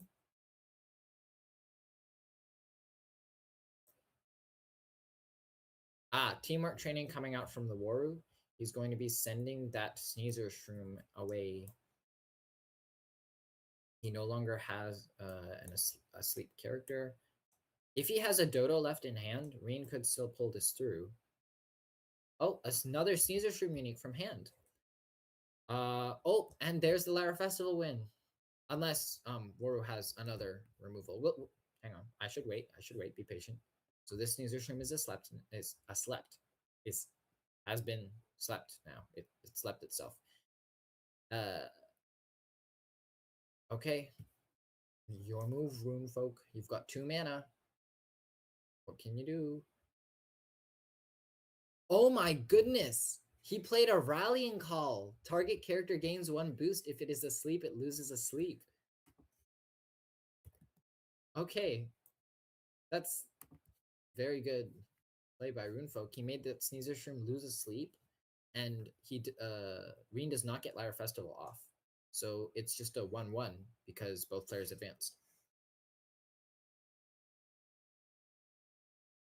Runefolk's playing this really well here, removing the slept characters, so he avoids that Floral Tent.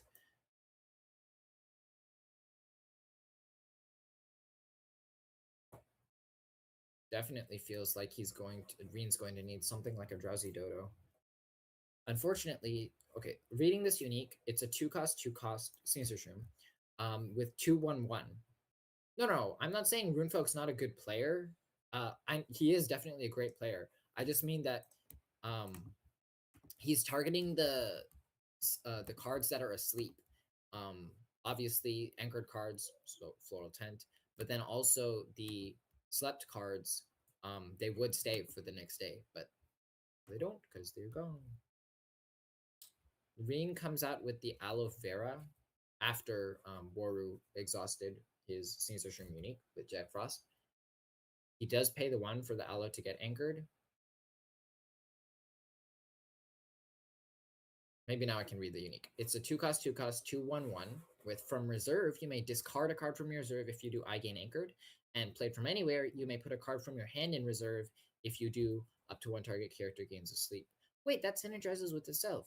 He can put a card from his hand in reserve to make a character gain a sleep, and then he can discard that very same card to have it gain anchored. Very good festival unique. All right, Waru's turn. He plays Ortis Attorney, rare. Runefolk said he wants the festival in his deck. That's hilarious.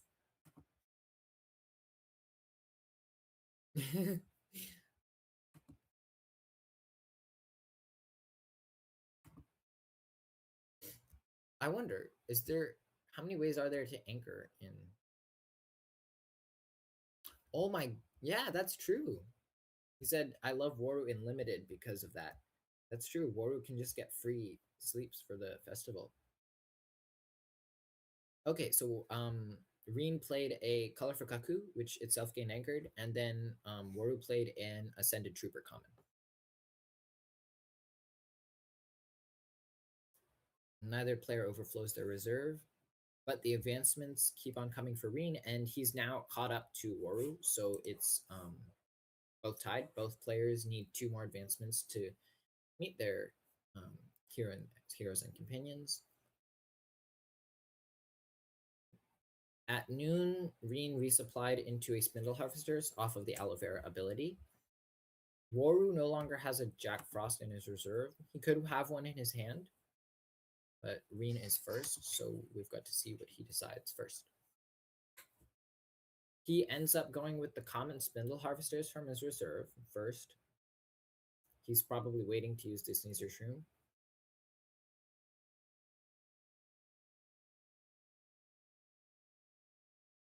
And Waru plays Silas Cryptic Warlock. So on the companion side, which means that the Reen's Cuckoo does gain a boost. The Warlock draws a card, but it only gains 3 boosts. And combine that with the fact that the Cuckoo on the other side gained a boost, and this Silas is 4 mana for Runefolk to draw a card and put 2/2/2. Interesting.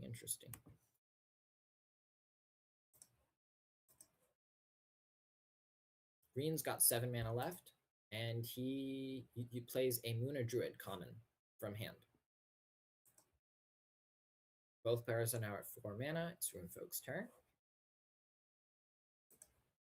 Currently, the stats are definitely in favor of Reen. He's got the 2/4 from the Aloe on the hero side, and the 6/4 from his stuff on the companion side. On the hero side, Runefolk's in plant, and Reen is in water. And then on the companion side, Waru's in mountain, and Reen is in plant.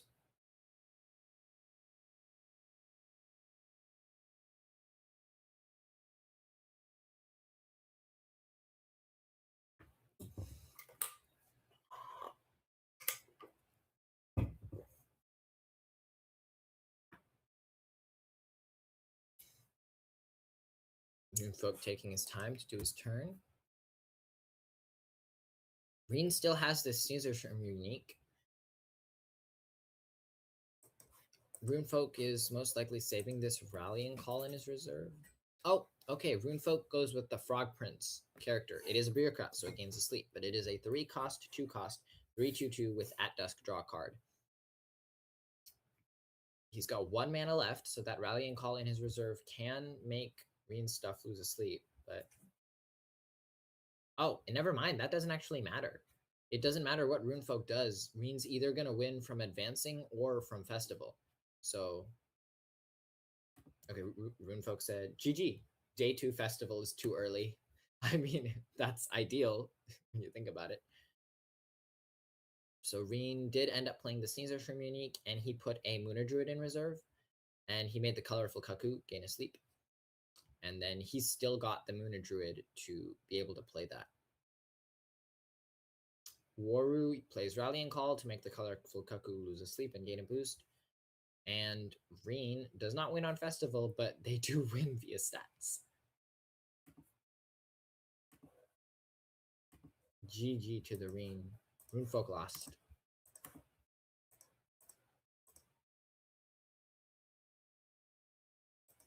I will say the Silas was, I mean, I don't know what was in his hand, so I can't say if the Silas was a good or bad play, but putting it on the side of the Cuckoo was definitely interesting. I feel like he should have been trying to trade, so that if he stops the Festival, then at least they trade instead of.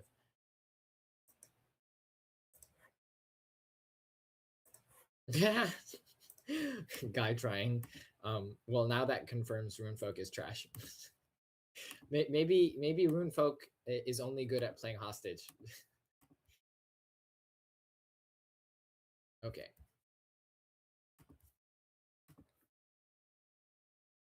GG to the Reen though. That day 2 festival was definitely really good.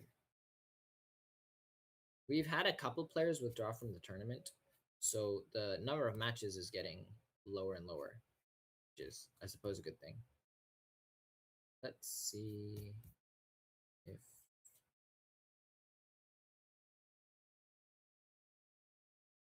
Oh, wow. This table is very slow on its progress. Oh, interesting. This is probably going to be the longest table of this round, given that it started actually later than the other tables. So this one's probably going to last us the longest. Although if this ends up being another Lyra Festival Reen, then it might not be the most interesting. I'll see if I can find anything else too. Don't worry, guys, I got you. We're not going to be watching the same stuff over and over again. I don't know if you guys would want this instead. There's also a Kori who is playing Daiko Kuten.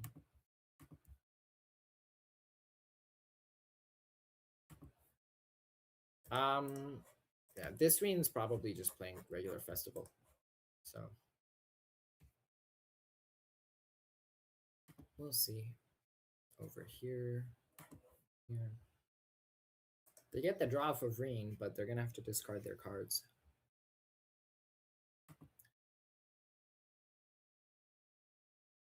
This is definitely interesting.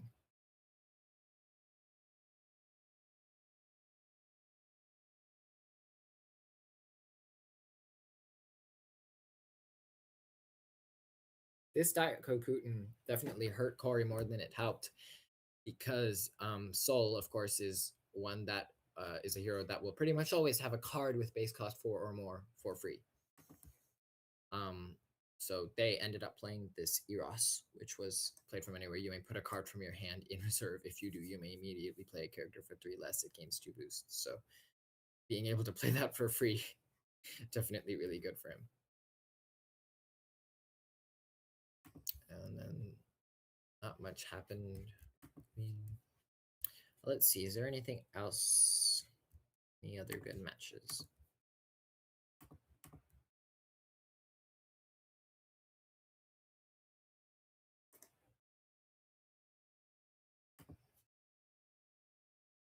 Oh, Rare Overseer.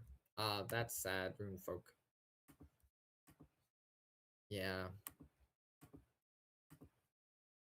My question is, weren't you able to trade on that day? Like, if you knew that you could stop him from getting Festival, maybe you could have traded? No, the Bureaucrat Luke gets asleep. He had that. He had that. No, he just had so many stats, like from the Aloe too. Like, even if you single advanced, he would have double advanced. Anyway, back to this game. Mm. This Kari is playing Rare Munasine.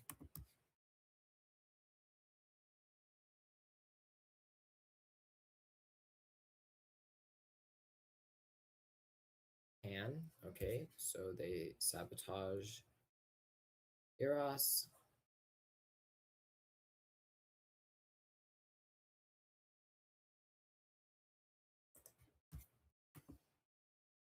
This game, not much going on.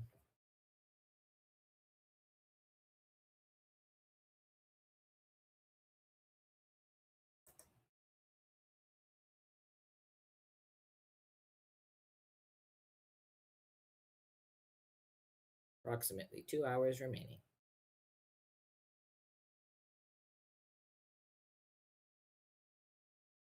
I wonder if wait.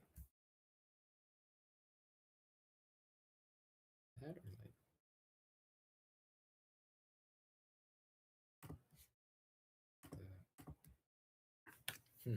strange.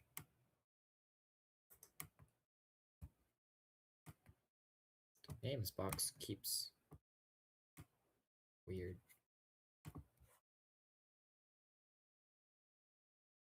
Okay.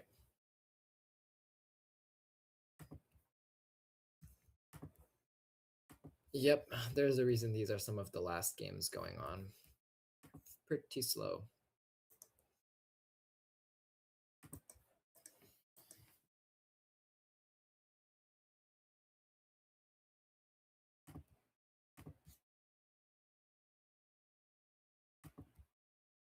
The Kori is playing Zaratan Social Leviathan.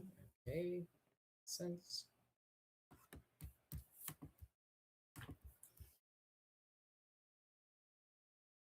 Creates the Woolly back and gives it boosts. So he's now got 10/10 on hero side and 7/6/6 on the companion side.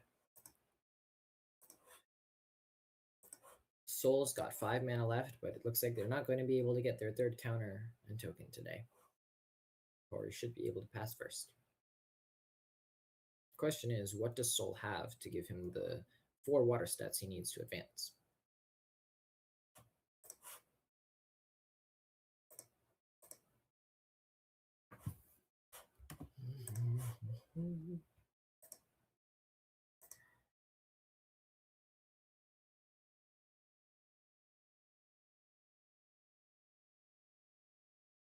There was a Duel of Grit coming out from Soul. He sends a Daiko Kuten away. Oh, he played Ultra and Teammate into Duel of Grit. Okay. So okay, so Kari still advances on that side. So Kari with 2 to Soul's 1. That means that it's possible for Kari to eke out a tiebreaker or win if they double advance. And Soul and Kari are relatively equivalent on stats. The Mighty Jin going to mana is going to give Soul that 2 mana lead, which is important given that they have a chance of playing Hunger. Oh, wait, no, never mind. Soul's going to be first this day. We'll have to see whether they try to play for Hunger or something else. Rushing Ultra and Teammate into Hunger would not do much since it just gets discarded.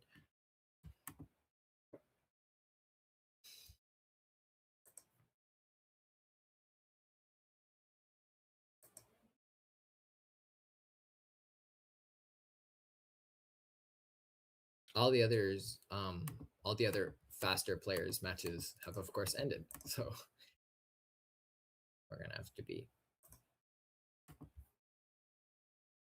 Soul maned.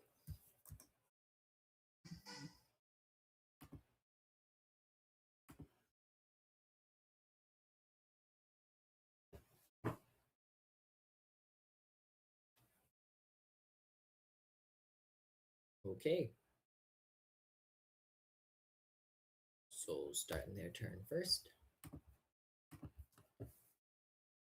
with a Tiny Jin. If they have Tiny Jin and then they play something like Kori's Intervention, how many boosts would a Hunger get? 1, 2, 3, 4, 5, 6, 7, maybe 8 boosts. I feel like it's probably more likely that no, but if they had Arcolano milk, they would have played that first and then played the Tiny Gin onto the Arcolano milk. I don't think a hunger is likely. I don't think so.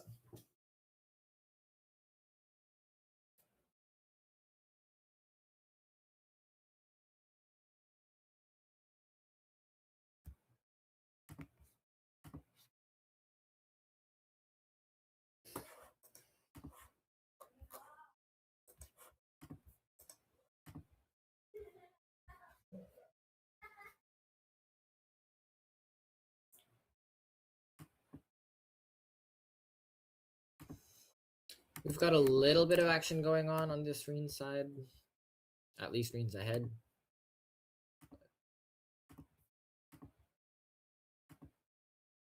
Not much going on for Kari and Soul. Uh, Over here, we've just got Areen versus Basira. Reen's playing a standard animal deck with things like Drowsy Dodo, Sneezer Shroom, Daughter, Spindle Harvesters.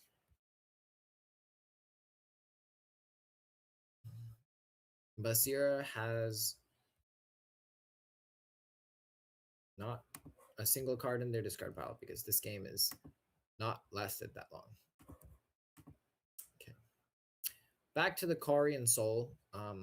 Soul originally played Tiny Jin for their first move, and Kari played an Armored Bird.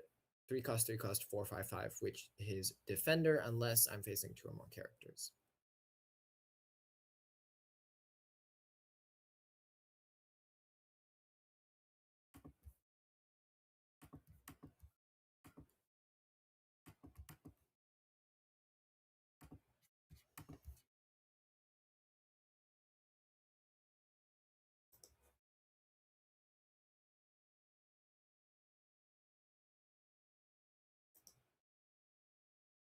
Oh, never mind. Soul does end up playing the Hunger.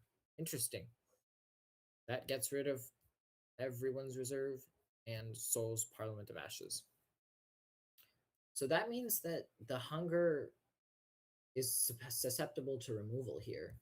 And if Kari is able to use removal and double advance, it could be a win for her.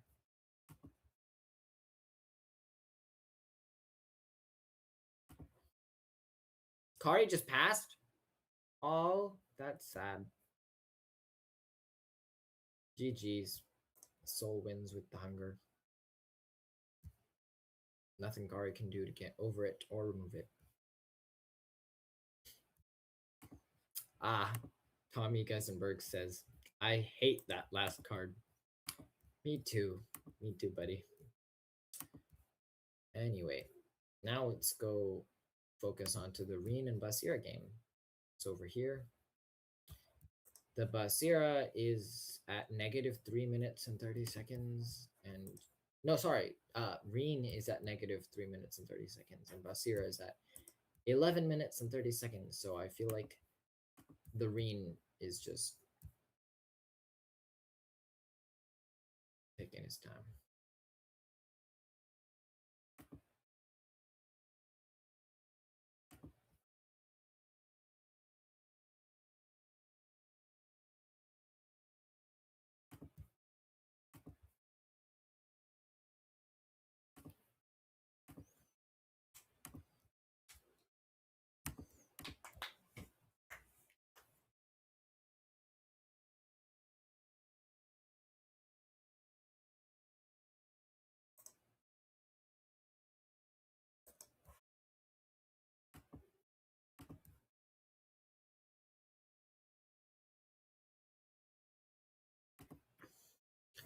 Okay, Achlet coming out from the Basira, and he's exhausting both of Reen's cards in reserve, Drowsy Dodo and Moon Merchant.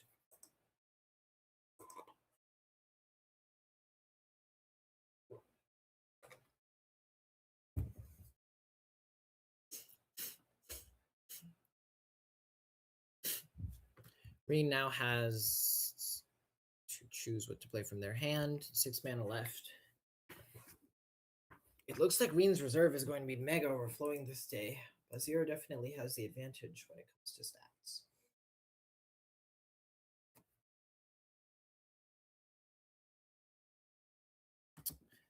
Let's put up some.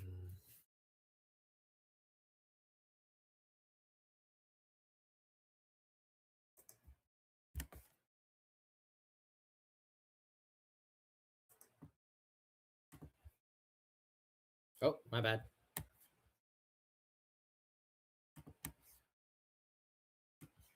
Dragged the wrong thing.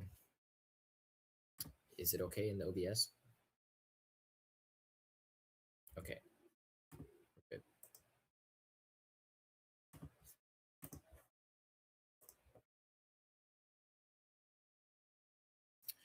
Yeah, unfortunately, this game is probably just gonna go over on time.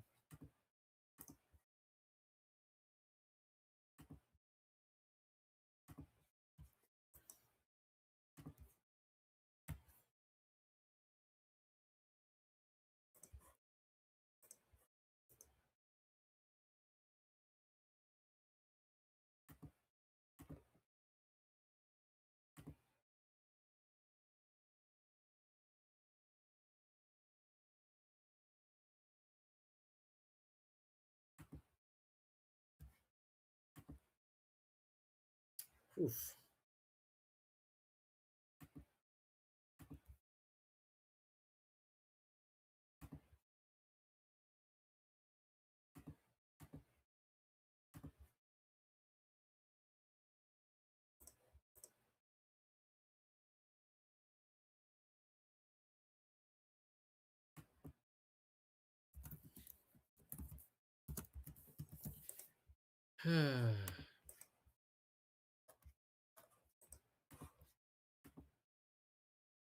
Okay, while they try to kick M.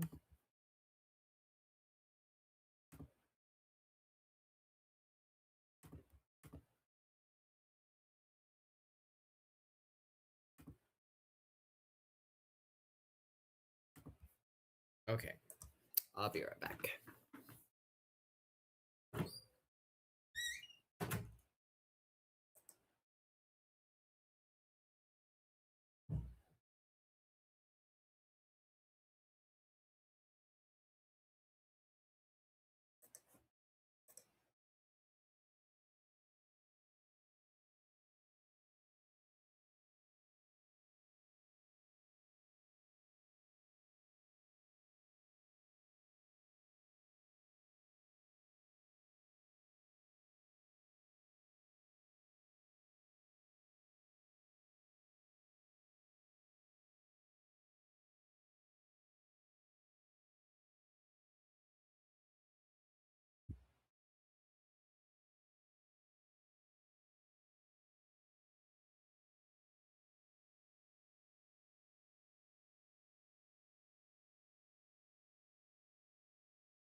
Okay.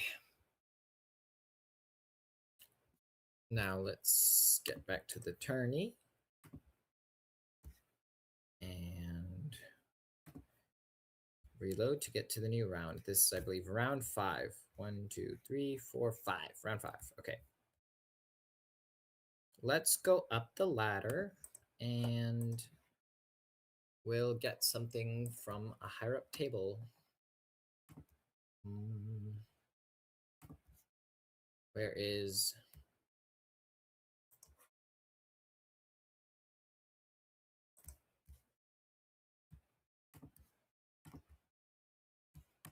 Okay. Here is another game. Let's see if it works.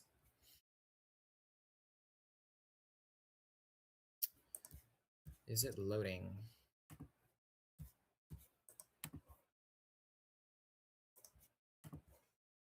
Not quite.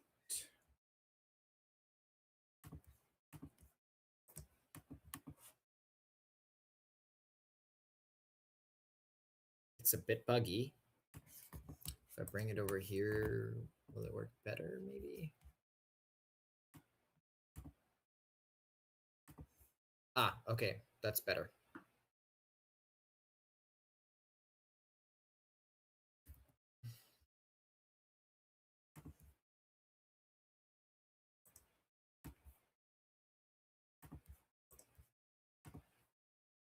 Okay, so here we are, Traced and Atsari. We're on day one. Trace started the day with a unique and Axiom Salvager. You may put a card from your hand in reserve if you do resupply. And he resupplied into a Gian, and the card he put in reserve was a Lyra Chronicler. So interesting. The unique is a 2-cost, 1-cost, 0/2/0. With yeah, play from anywhere. And it also has the support ability. You may put a card from your hand in reserve. So Atsari's day consisted of a Tiny Djinn and a Leviathan Spotter. So he blocked the Salvager, and he played the Spotter on the left. So it was a 1-0 for Atsari. Not something you see typically.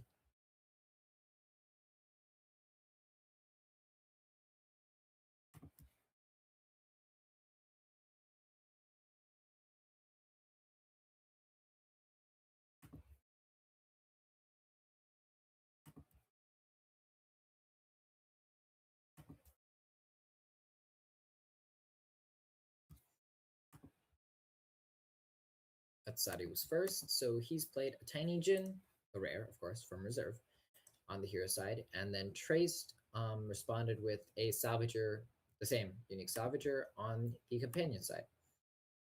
Sadi now plays Leviathan Spotter, the same one from reserve, on the companion side as well. So now he's going to reveal a card, and he reveals a Smoldering Djinn unique and draws a card. Unfortunately, I wasn't able to read it. I think it was a 4-cost, 4-cost, 2/4/1. Traced plays a Restocking Station, common. That puts him up to 3 counters, and the Gian puts him up to 4. He almost got 5 counters this day. Wow. He exhausts the Restocking Station to make the Salvager lose fleeting, and that's a 2/2. Both players double advance. Don't know if that's the best for Atsari, given that usually they like to draw the game out. His Tiny Djinn will go to mana, though.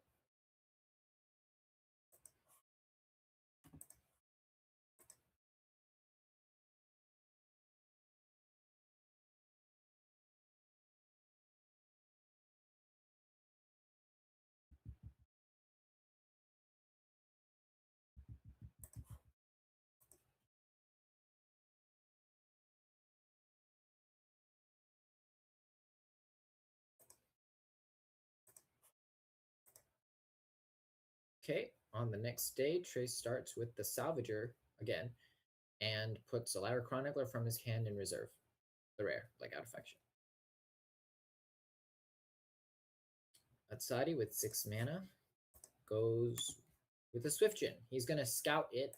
It's a rare Swift Djinn, so he's going to scout it, put it in reserve, and put it in mana, which means that he now has 4 mana to work with, and of course draws a card. Sounds good.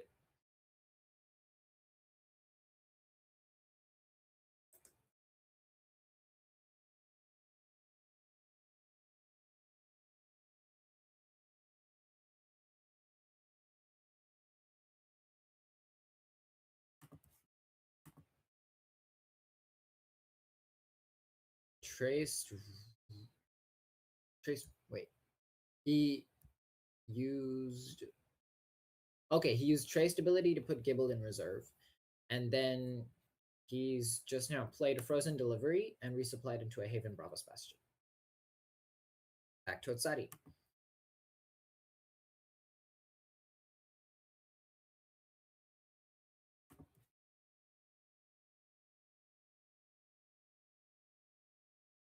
Okay, Atsari goes with the Smoldering Djinn, which is a 2/4/1.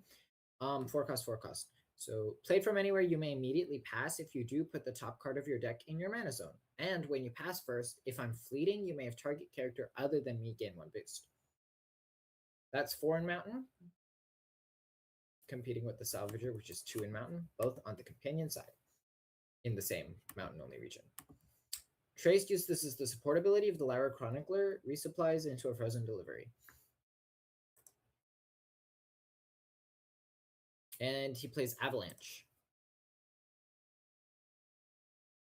He sends that Smoldering Djinn to reserve from that Avalanche, and that means the Axiom Salvager advances. Support ability of the Gibble, activate the Restocking Station effect, which adds 2 counters to it, and then he spends a counter to have the Salvager lose fleeting.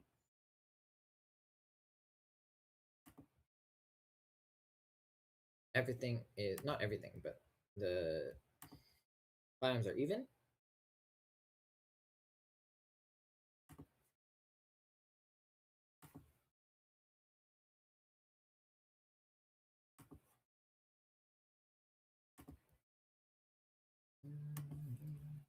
Discard and stuff. That's actually no. I thought there were 3 frozen deliveries. 2 Avalanche, 2 frozen delivery.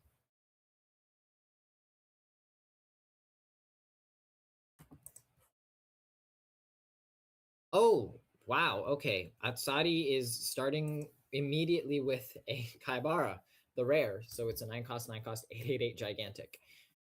Given that this trace only has, like, where is it?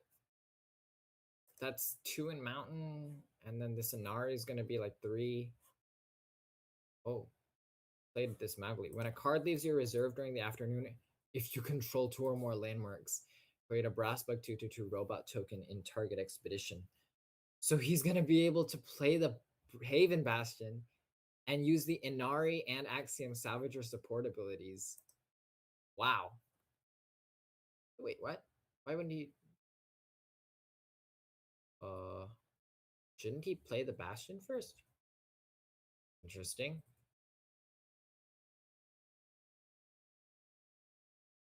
So he's going to be using the support abilities of the Jian and 2 Inaris.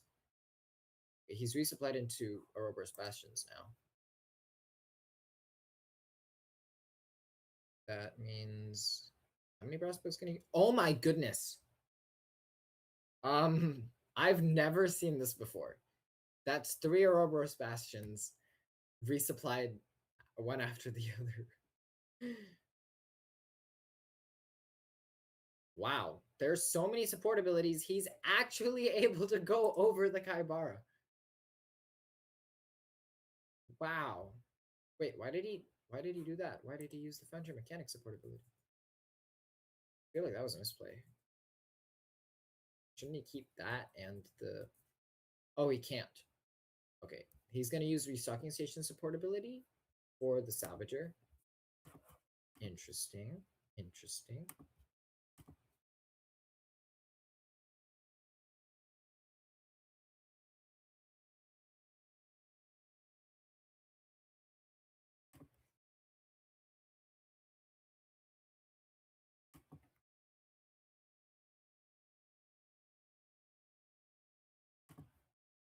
Okay.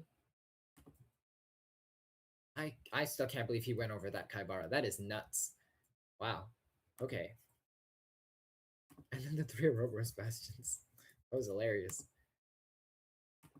So now we've got Trace with only 1 card in hand and Atsari with 5. Trace starts the day by playing the Ouroboros Bastion, which is 3 mana, and he can choose between Grems or Haven Bastion. So he discards the Haven Bastion and goes for the Grems, of course. 4 mana left. I mean, a Hunger here would wreck him. So I'm expecting this Atsari to play a Hunger anytime now.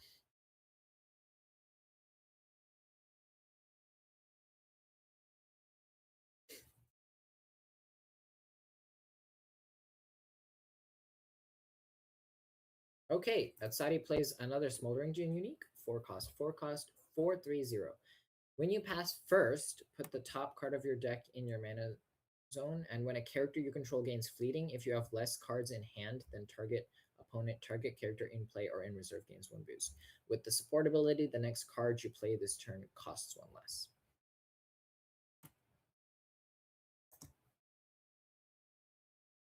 I don't think. I mean, it's possible that he's going to try to play the Smoldering Gin from reserve and pass immediately. Anyway, Trace is doing a bunch of shenanigans with his ability and putting Pajus in his reserve. He gets a resupply, so because of the Bastion, he chooses to keep the Reef.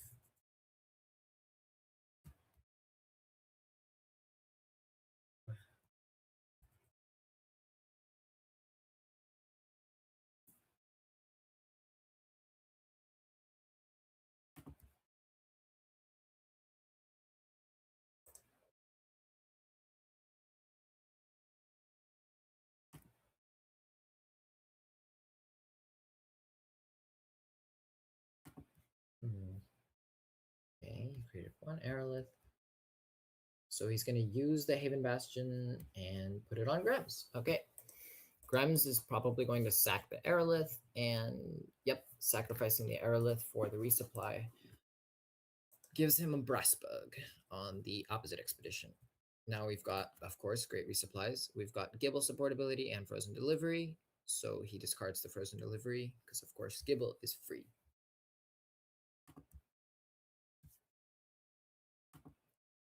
And as expected, the Smoldering Gin coming out from Atsadi from reserve to immediately pass, and he puts 2 of the top cards of his deck in the mana zone.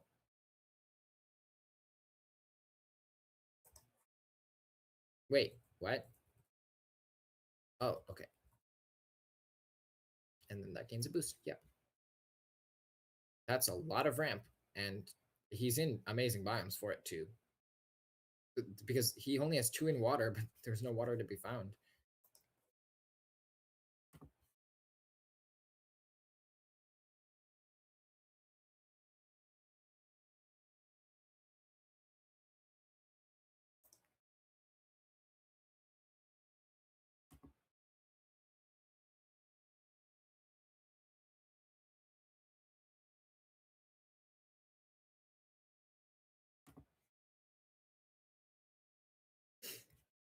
Okay, that's a lot.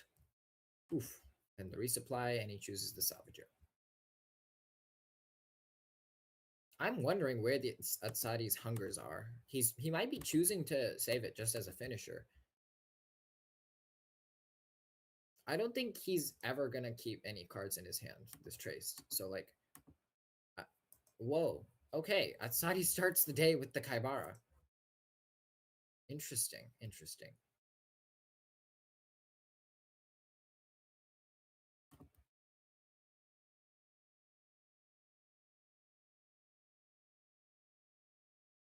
Okay, we've got the Salvager, which resupplies into... Is that the first unique we've seen from Traced? I think it is. It is a 3-cost, 2-cost, 0/1/2. When a card leaves your reserve during the afternoon, if you control 2 or more landmarks, it's the same as the other one. Greater Brass Bug and Target Expedition.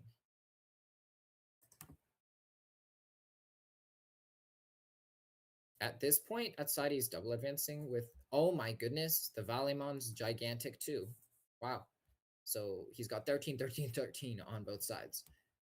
It's looking like Traced is going to need some removal, but I'm honestly not sure if he has any because he's gone through like his entire deck.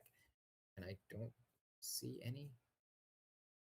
I mean, these cards, these uniques are definitely going to give him the Brass Bugs that he needs, but the question is it enough?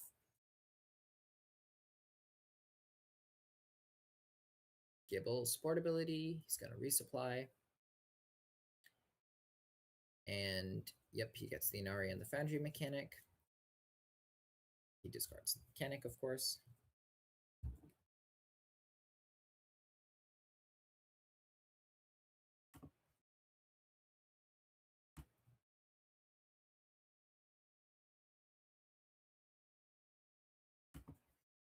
Okay, we've got Frozen Delivery.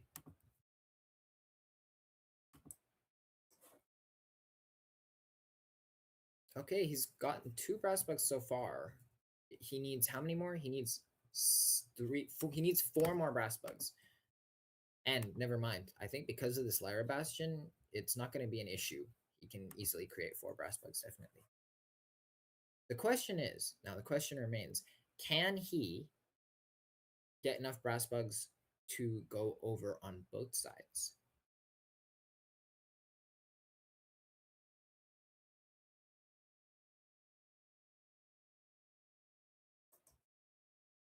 Hmm.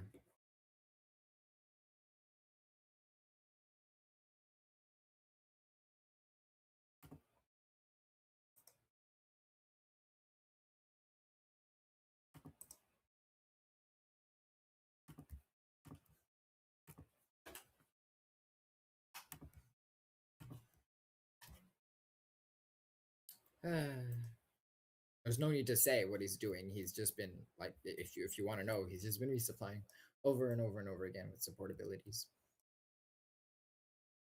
And he's probably going to keep the restocking station here, to be honest. The thing is, though, if this game does go on for longer, he is running lower on time because of all of that decision making. Because he's at 4 minutes, and then Atsari's at almost 10 minutes. So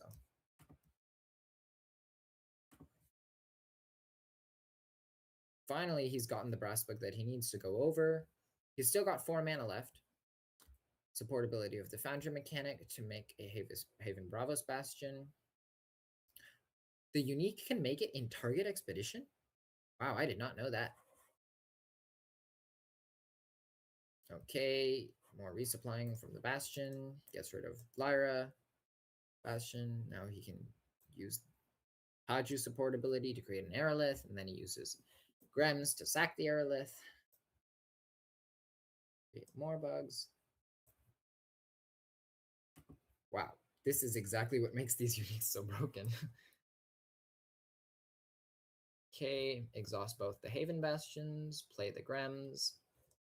Grems gains 2 boosts.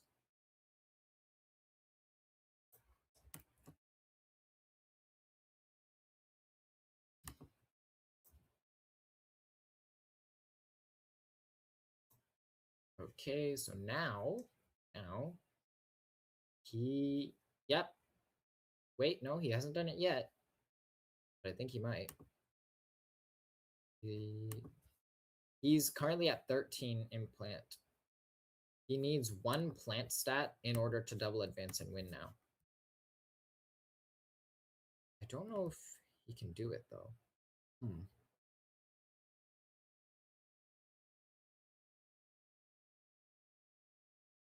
And he just passes. Okay. And with this many brass bugs on the board, I don't want to count, like, is it 10, 9? Or, it's either 9 or 10, but he 1-0s the Atsari, who had 13, 13, 13 on both sides. That is a very, very interesting tech.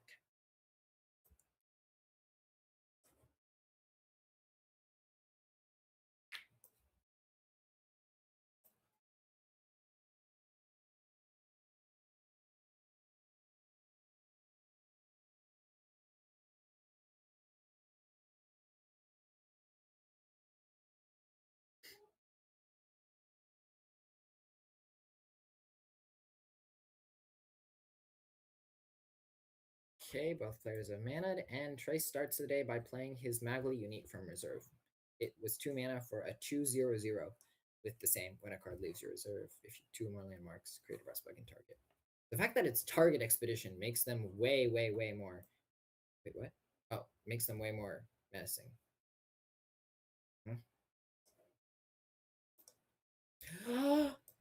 Oh, Atsari used the support ability of his Smoldering Djinn into a Mana Flare into a Hunger. So he played the Hunger for 6 mana.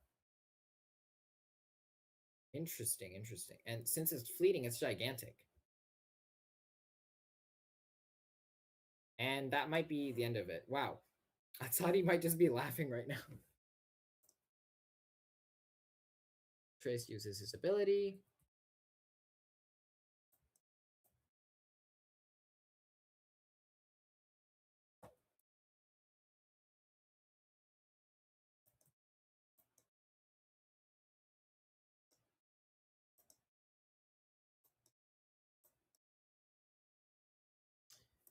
puts a frozen delivery from his hand in reserve, plays the frozen delivery into a Paju. Hunger gains boost. Outside, he plays a Tolarian Skater for 1 and boosts the hunger. Scouting.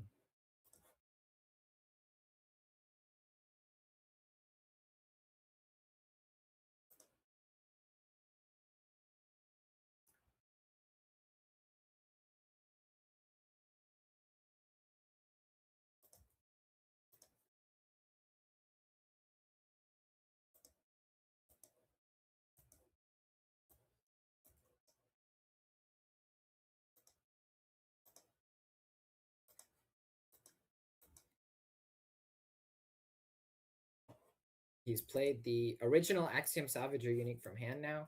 He put a card from his hand in reserve to resupply. So now he's got 2 Pajus in reserve and an Avalanche. And GG. The power of hunger. Yay. Poor Trace. He spent that whole game doing all of this, his entire deck's in his reserve. All of this effort, all of that time spent, and he loses to hunger because hunger just does that. Well, it was fun while it lasted. I will say, maybe if he had like, no, even if he had a way to remove hunger, the issue is his way of putting stats on the board is from the Lyra Bastion. So without the Lyra Bastion, he can't put stats on the board. So even if he removes hunger, nothing left for him to do.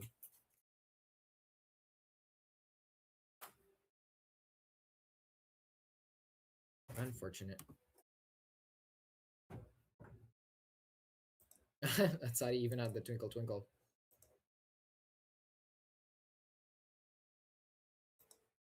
Yeah, it's all because of hunger.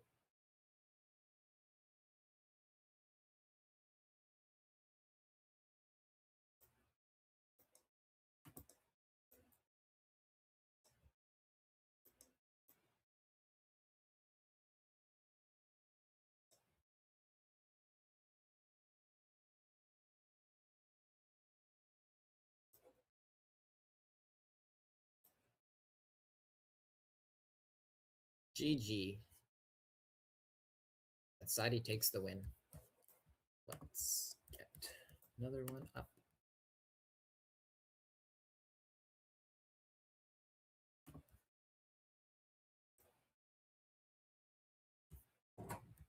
We've got,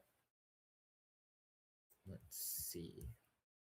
A couple of them have finished, but some are still in progress.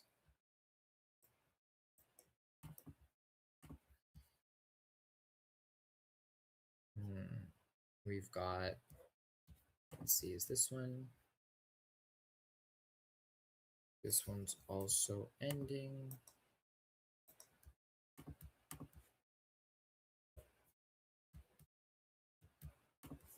This one.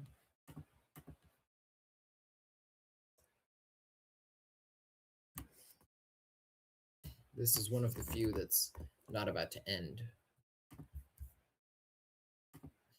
Wait, what happened to the... Okay, let's check the stream. Yep, okay, it's working.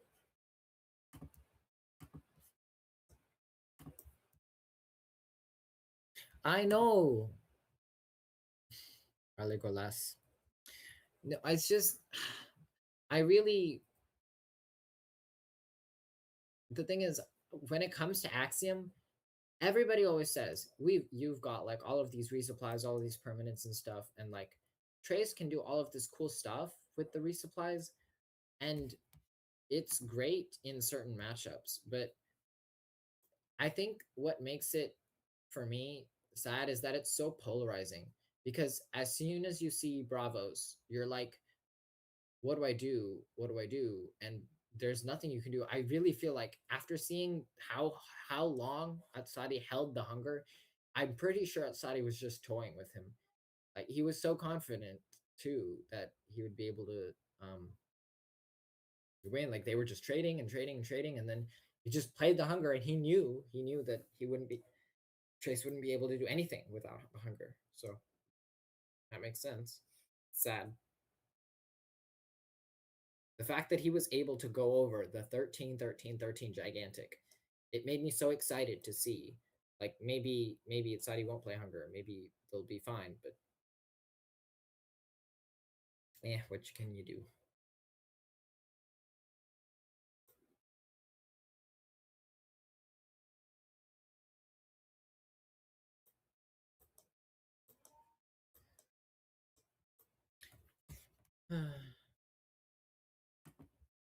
I feel like I should take a short break. Like I'll leave this stuff up, but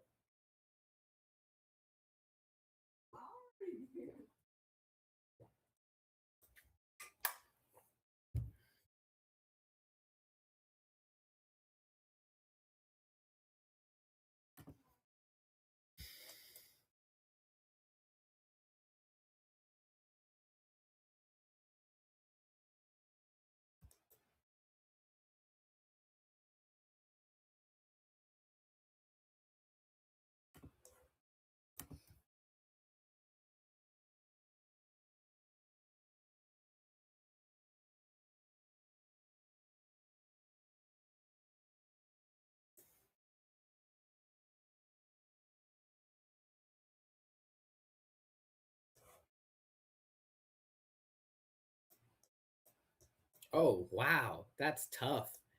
What does that get rid of? It oh, that gets rid of everything.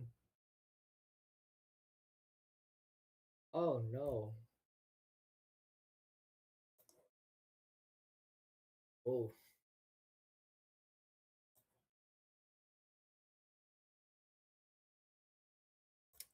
that's unfortunate. And he had a third one, that jellyfish. Okay, we'll see what he does with that. Based using ability and putting a Sap Sniffer in reserve. So he plays that for 1 mana. Not much to augment, so it's got to pass on that. And Sierra comes out with her own avalanche, which wipes Trace's board. Oh, that's hilarious. Okay. All right. So now Trace's stuff is gone. That's sad. GG. I believe that might be one of the last remaining matches for this round, but let me check. There's probably a couple left. There are a couple. Let's check. Let's see. Have we seen these guys before?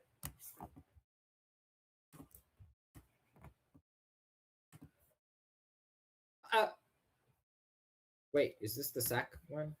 No, it's not. Um, I am. I don't know why I'm surprised, but this person has 19 cards in their hand. Okay. I mean, with Golrang, it's not that difficult. Wait, can you draw cards when your deck is empty? It's a Benziton unique 5 cost, 5 cost, 5/5/5 with played from anywhere. If your hero expedition is behind up to one target character gains a sleep, you may have it gain 2 boosts. And when you create a token, if your companion expedition is behind, draw a card.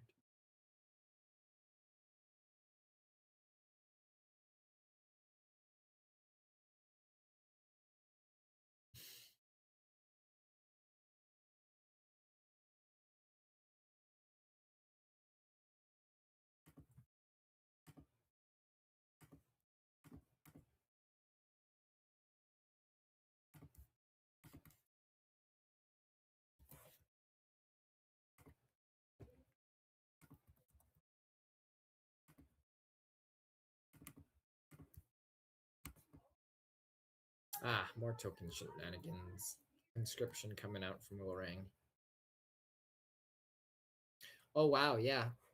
He plays conscription and then he draws the conscription because there's no cards in his deck.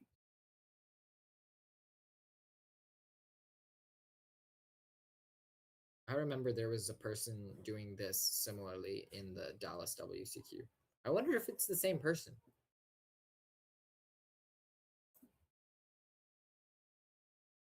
Not sure.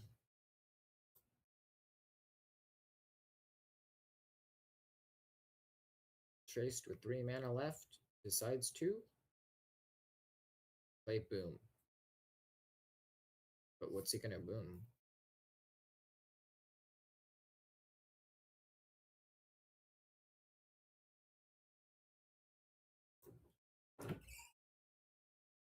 The Benziton. That would have been nice a while ago. Well, now Traced is on his back.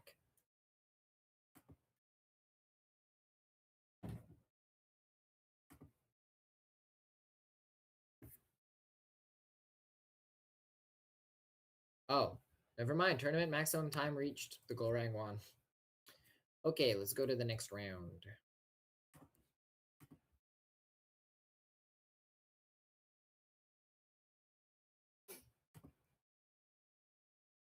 Whew, this is exhausting. I didn't really think about how long exactly 4 hours is. Next table's coming up. This is round 6.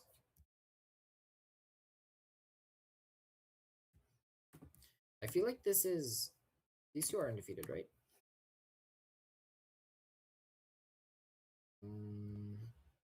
Yep, these two are undefeated.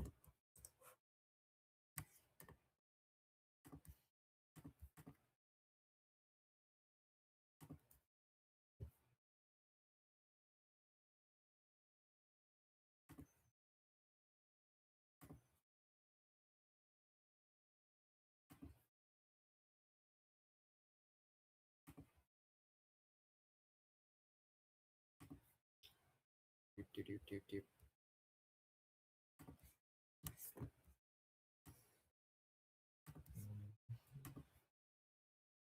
Okay, we're gonna have to wait for them to finish selecting their thingies.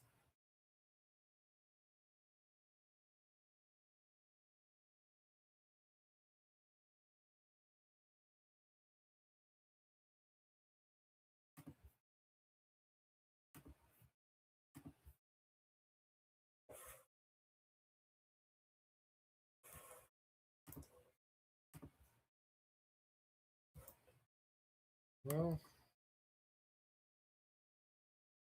it's strange.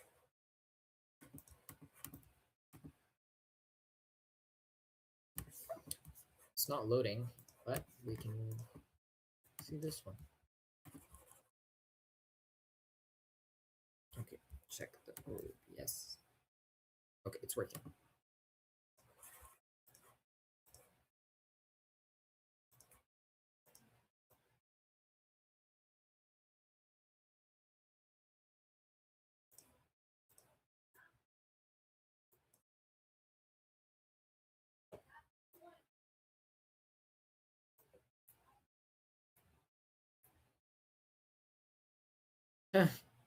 Both players are able to do a lot while... Oh, interesting. Add insert. The fan decides not to play the Studious Disciple here. Interesting. Lindaway takes the 1-0. All right, we're back. Day 2. Fen's got 3 cards in hand, and Lindaway's got 4. And Fen resupplies into a sleight of hand. First up, Magical Training. Of course. To be expected. And Lindaway plays Baba's Ispa. Also drawing a card of their own. Fen plays Sleight of Hand from reserve for another 1 mana and puts the Magical Training back to hand, as expected. Hathor coming into reserve, of course. Lindaway plays the Moonlight Jellyfish. Fen plays the Magical Training. Activates Lindaway for 1 mana and sacks the Moonlight Jellyfish with Baba Ispa to after you and draw a card. Ma gains 2 boosts. And Fen, Hathor, sends the Magical Training back to hand. And then he passes again? Huh? What is his game plan here? I'm confused. Lindaway is still keeping a bigger hand than Fen while advancing. Not sure what Fen's game plan is here.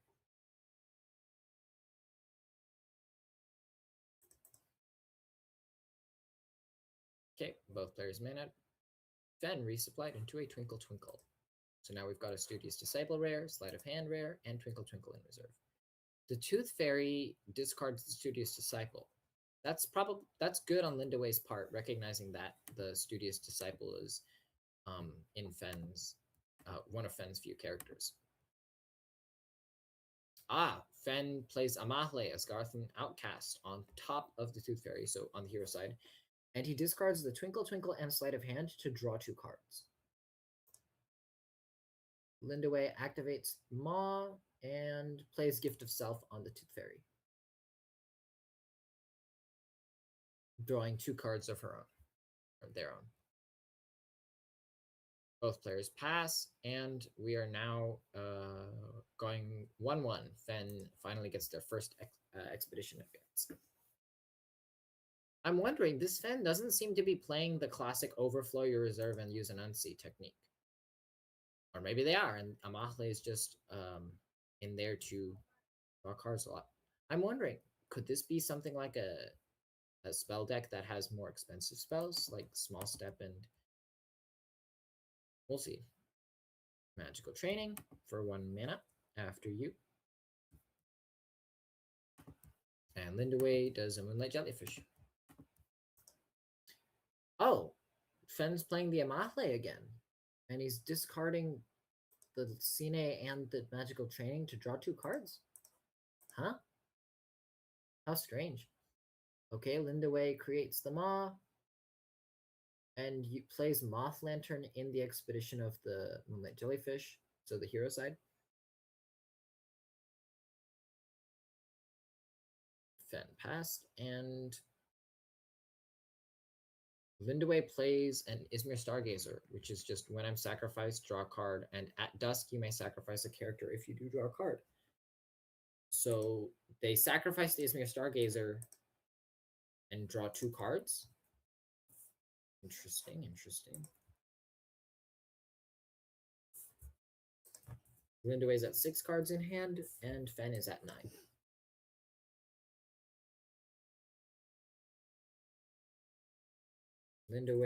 Fen has resupplied into a Larcine. Okay, interesting. I know, that's what I was thinking. He said it's a very bizarre matchup. That Lindaway player said that. I was thinking the same thing. What is going on here? What is this Fen's game plan? What? Another Baba's Ispa coming out from Lindaway. More after use.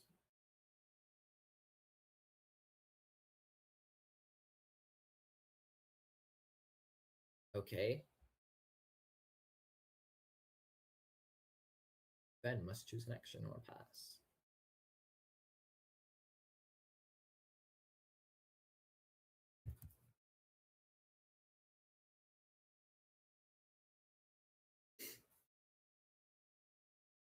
Interesting. No movement on either side. Just look real quick.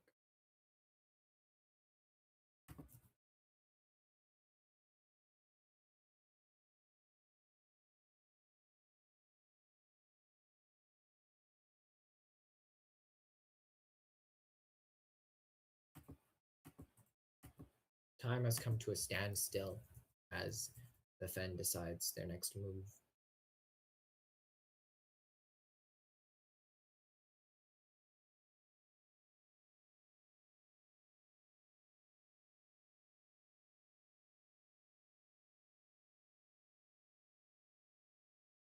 Finally, Fen decides to play a Martingale for 1 mana. From hand. Lindaway taps for Ma, and Baba's Ispa's the Jellyfish. Draw a card after you, and create a Moth for 2/2/2 in the hero side, and then the Maw for 2/2/2 on the companion side. Fen plays a Sleight of Hand to put the Larcine in his hand and put a Hathor in his reserve. Wait, no, not the Larcine. He didn't put the Larcine in his hand. Oh, interesting. Lindaway taps Baba's Ispa to sack the Moth token. Fen plays Magical Training.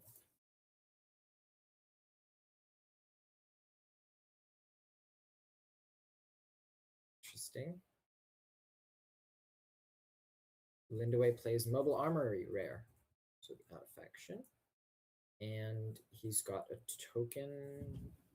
Okay. Fen returns the magical training to hand with the Hathor and plays it for 1 mana. How am I supposed to commentate this? This is so boring.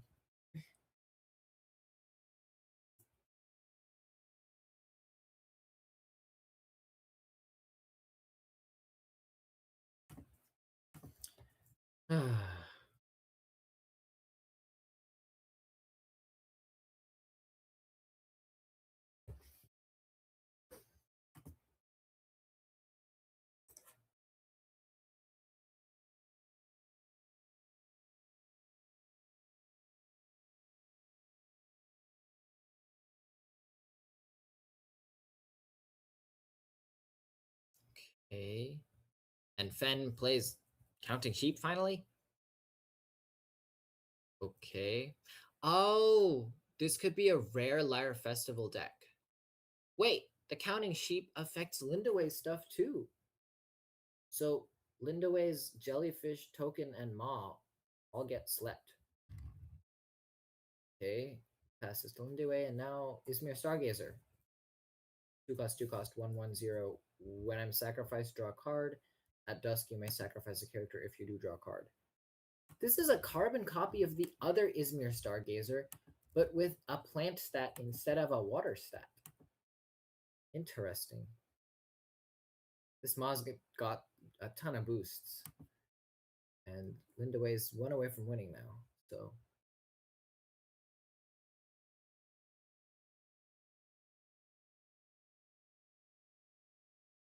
Fen is desperately trying to get his Lyra Festival, I believe.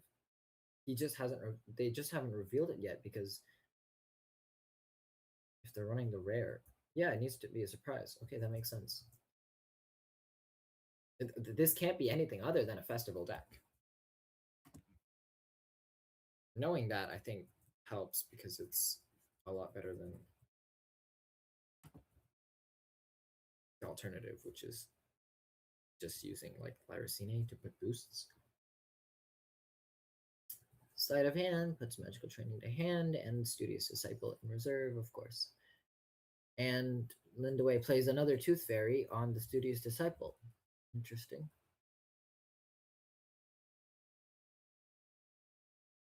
Fen plays magical training again. Lindaway plays Moonlight Jellyfish.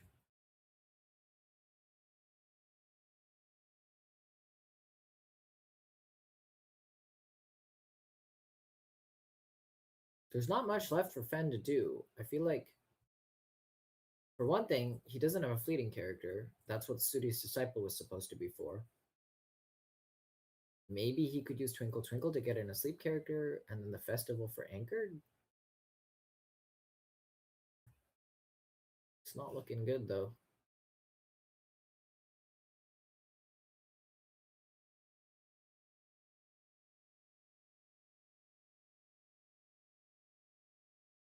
He's used Acapella training to give a Woolly back fleeting, and then Lindaway plays a Mobile Armory.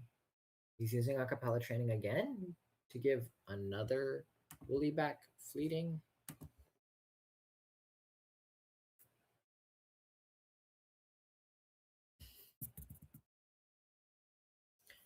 Now, okay.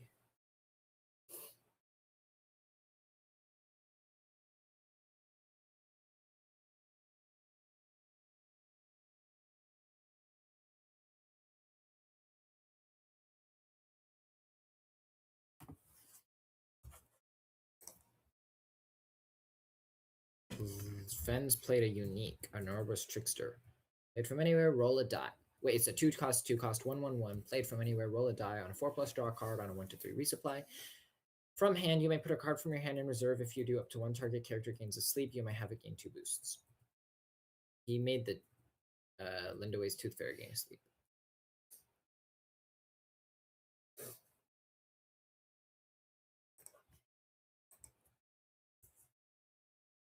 Okay, so he's sacking sacrificing the Ordis Recruit to after you from the Valsispa. Fen's turn. He's got 2 mana left. Acapella Training from hand. He's gonna make the Martingale gain fleeting. I'm so confused. This can't be a Lyra Festival deck now. He doesn't have enough cost reduction. Oh. This is the strangest game I've ever played. Wait. Okay, Lindaway plays the Chrysalis.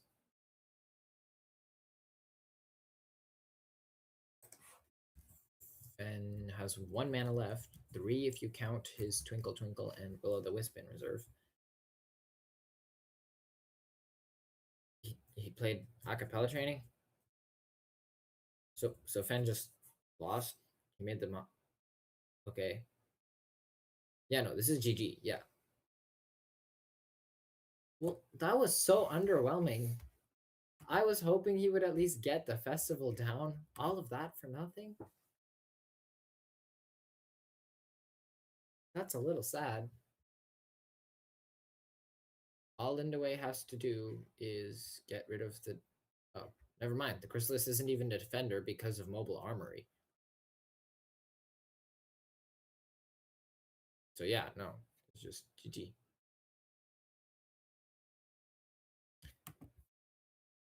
Not a single boom used. Yeah, Lindaway was just saving boom for our festival or something.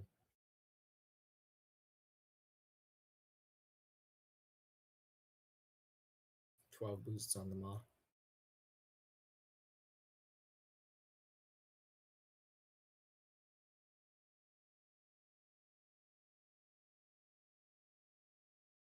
GG. I think. Yeah, GG. Not sure what he was trying to accomplish there. Okay, let's quickly look for something else. And the thing is, Ed Ensor, this Fen player, he's won 4 out of 5 of his previous matches. So now this is his second loss. So he's gone 4-2 before this. Very interesting. Yeah, I think the Baba Zispa after use definitely countered what he was trying to do, which was after you, and then Lyra Festival. But because Lindaway was able to match the after use with all of his 1-drops and the Baba Zispas, means that Fen just couldn't really after you enough to, not get boomed. Anyway, let's look for what's this? Is this... don't need you. Here we go. Go to game. This is Donover Sig versus... Oh, wait, this is a Sig v Sig. Okay, well, we haven't seen that much Sig, and this is almost over. So I'll grant y'all a little bit of Sigismar mirror match.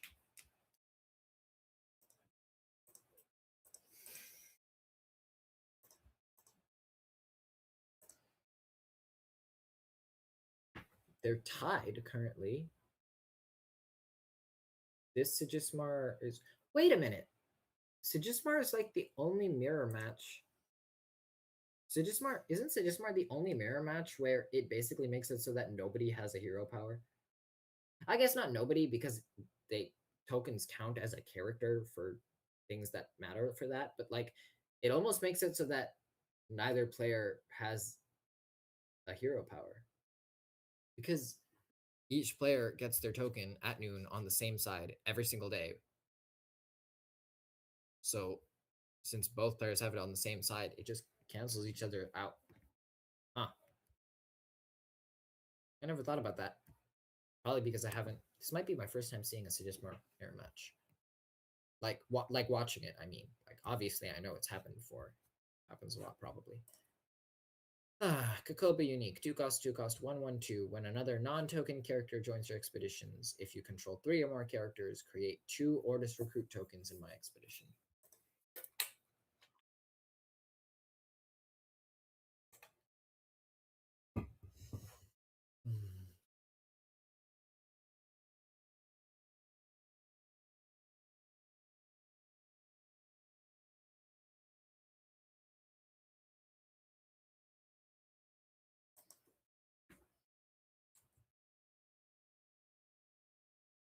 Donover's taking his time.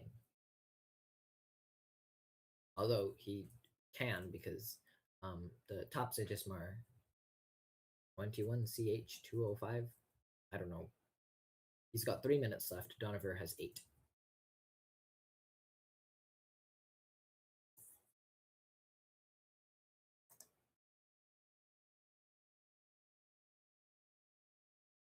He chooses to play the Gargoyle on the companion side. He's now up on both sides. Both players are at 7 mana, and the top Sigismar is choosing, it's his turn. On the hero side, we're in mountain water, and on the companion side, we're in mountain plant for both players.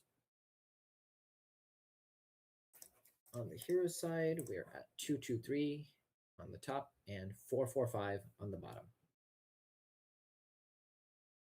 Okay, so 21 has played his Sandman from reserve on the hero side, and that creates 2 tokens as well. So 2 mana for a total of 5 stats.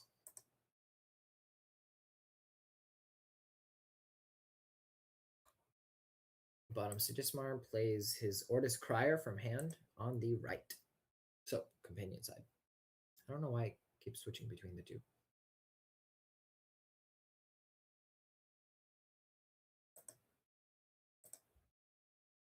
Only card in reserve is a rare Tiny Jail for the top Sigismar. Otherwise, I have no idea what either of these players are going to do next.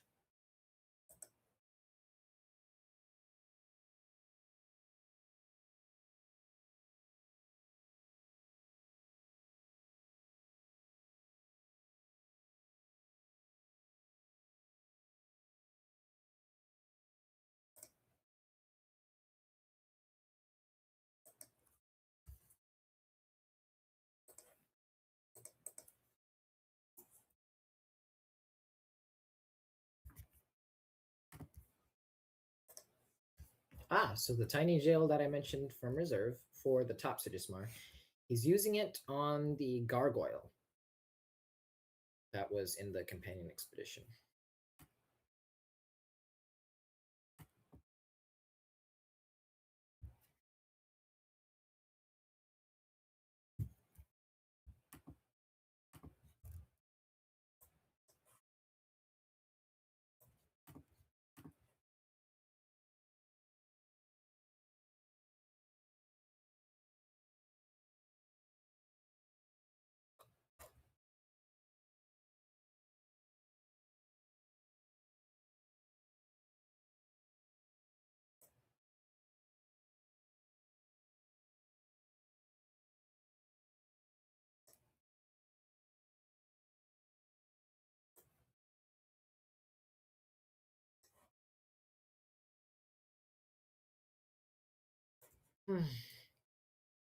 There's really nothing going on. I should talk about something. Let's see.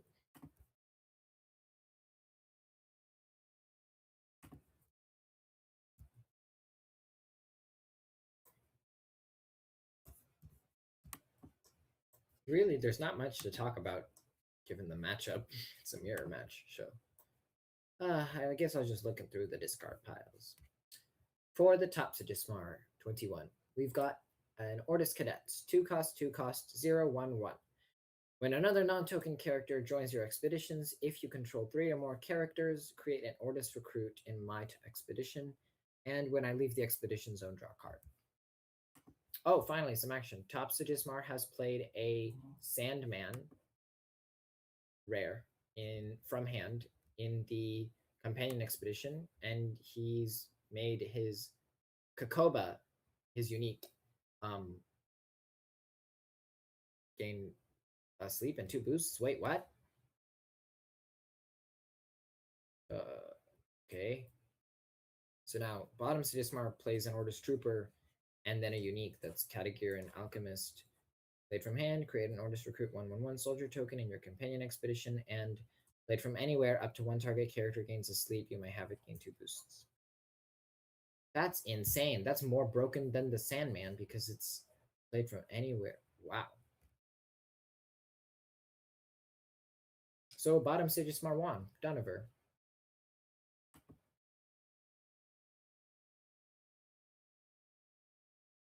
GG, well played. Good job, Donover. Now, I believe we are on the final match. Those two players were undefeated. 21 and Donover, they were both undefeated. But with that, 21 takes his first loss, and Donover is 6 for 6. There's only 3 undefeated players right now: Donover, Matmatu, and ALR Martin Peshore. Just Martin. Anyway, for the next round, we're most likely going to see 2 of those 3 undefeated players matched against each other. So we'll see. I can make it like a final where the undefeated players who are going against each other, it ups the stakes since only one of them can come out undefeated. I think since there's right now 3 undefeated players, that means that we'll see once the I'm pretty sure. I think there will be 3 undefeated players, which means that for this last round, round 7, there's going to be 1 match where there's 2 undefeated players against each other, and 1 match where there's an undefeated player versus a non-undefeated player. That means I think it's possible for there to be 2 undefeated players in this tournament.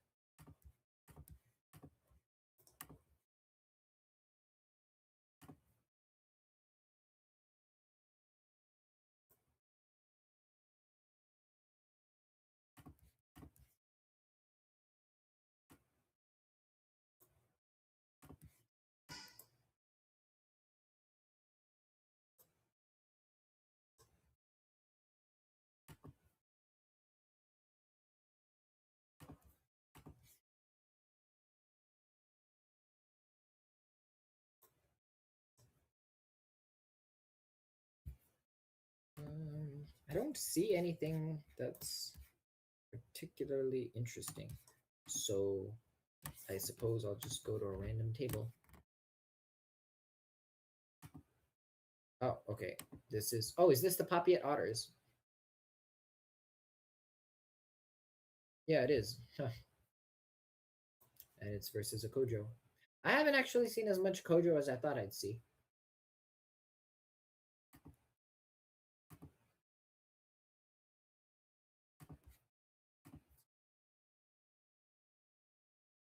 Man.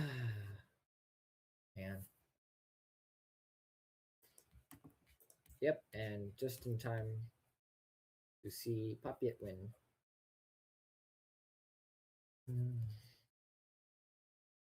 Okay, great. Now I have to find another one. Let's see. Maybe this one. Nope, that one ended too. Okay. Maybe the next round has started?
Now we need. I need my phone.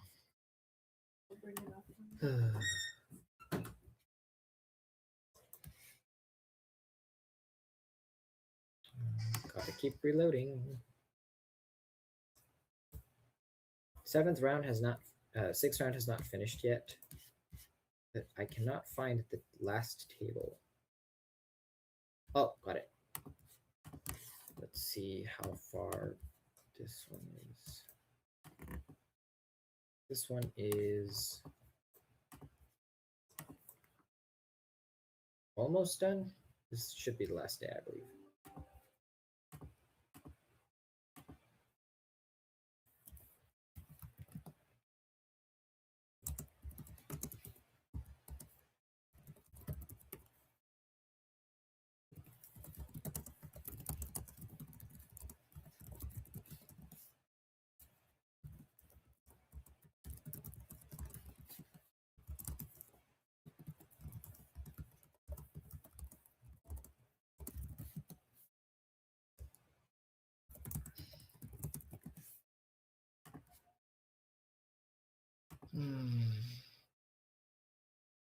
Fen versus Goron.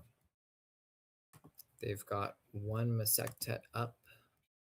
Looks like the previous Masectet was taken away by Requiem. And wow, this Fen has both Requiem and Shiva. I'm surprised Gorang has any Masectets up. Oh wow, Fen's playing a Shenlong unique. Tough 2. So it's a 5 cost, 7 cost, 5/5/5 with played from anywhere, draw a card. And a support ability, draw a card. Interesting.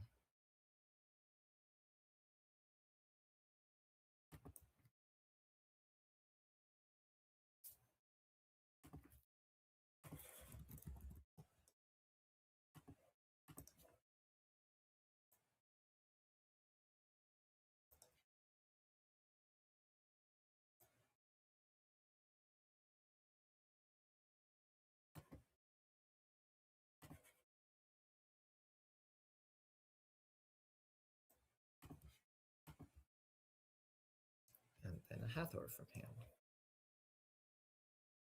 Yeah, this is GG. Gorang beats Fen. And I believe this is the last match, so we should finally be getting to getting to the next round, I mean. Okay. As soon as this is done, I'll reload the page.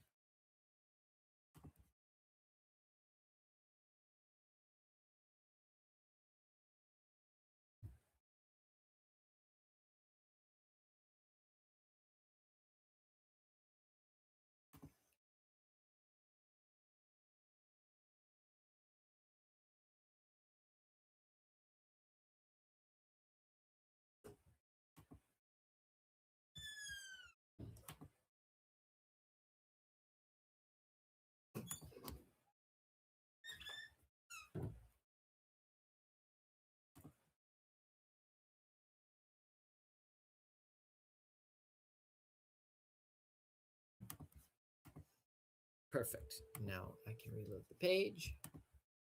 Gorang won that match. And now we're on round 7. I finished the brochure. Okay. We've got the final 2 undefeated players. Email. Martin Email. and Donover. What's Wait. Martin and Donover. Oh, yeah, no, that makes sense. Is there anything you need me to do after?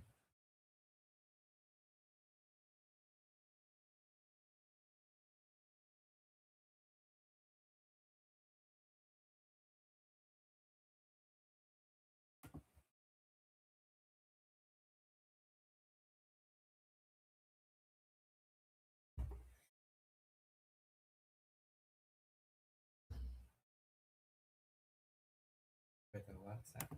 Oh, I thought you meant. Yeah, I was wondering why you meant WhatsApp. Cause I said, okay. Yeah, but this is okay.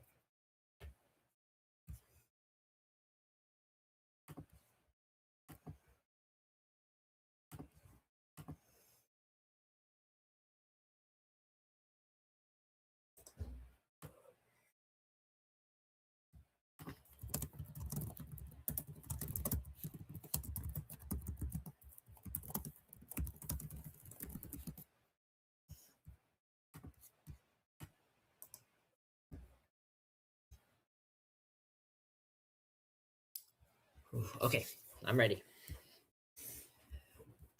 We've got, for the final match in the final round, we've got Sigismar and Sol. On day one played an Aegis Templar, and then the Sol played Bravos Harpooner. So we're now on day 2. Sol is manaing. Yes, they need to mana.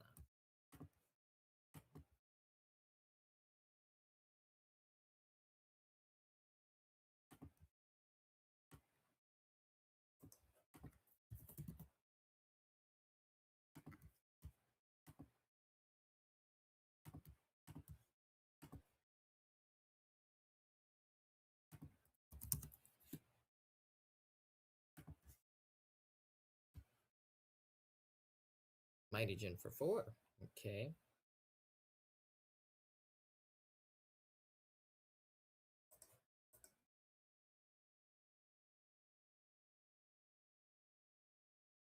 Okay. Sol's passed first now, and first unique came out. So we've got a Kakoba. It's a 4-cost, 3-cost, 3/3/3 with from hand. If you So control what 3 or should more I do characters, now? draw 2 cards. What should I do now?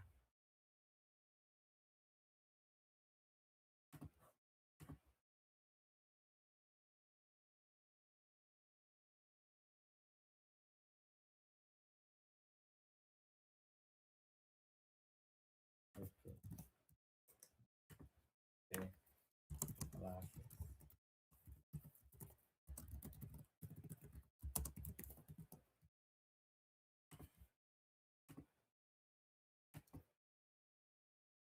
Choosing to mana once again. So Sigismar is 1 in the lead currently. He's advanced 2 times. Sol has advanced once.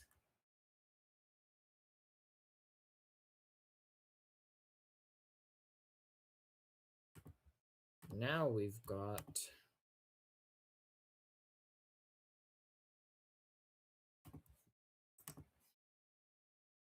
Templar. Wait, how did he?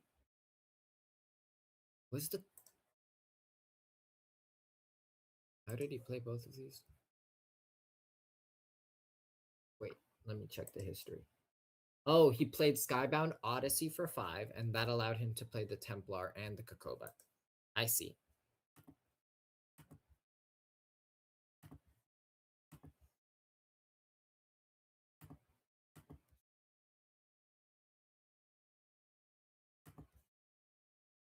So Sol responds by playing a Wingsuit Jumper and rushing into a Colorful Cuckoo to draw a card. And because Sigismar's expedition, both expeditions were ascended, the he also advances on the hero side. So now he is 2 expeditions in the lead.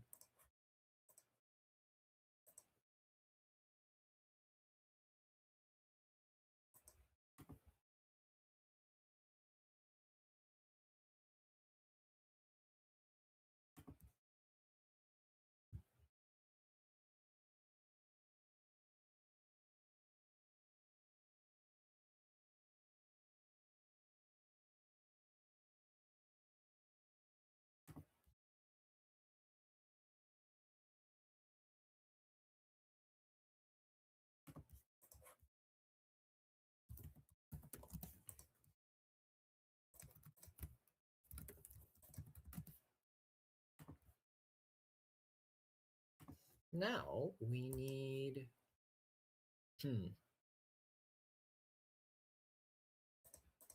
what would he need?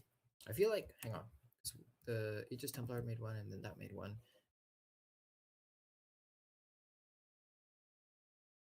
He might. No, I don't think he would do Hala. He could if he uses the Wingsuit Jumper support ability. Or he could just play the Wingsuit Jumper raw. Interesting. Okay. So that was 3 mana for the 2/3/3 for the rare Wingsuit Jumper.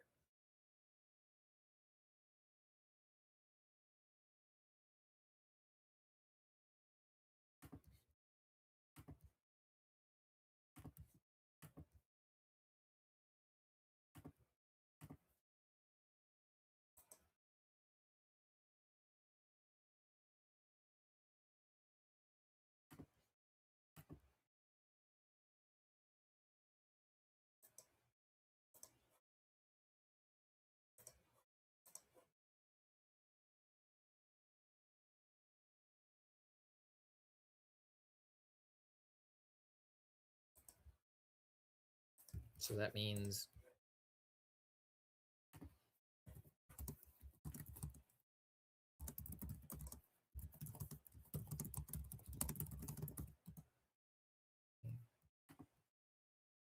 Smart played a Soar rare and made his Hero Expedition ascend, and then gave a boost to one of the recruits in there. And Soul put played the common Harpooner from his reserve as well. So now he's at 665 on that side.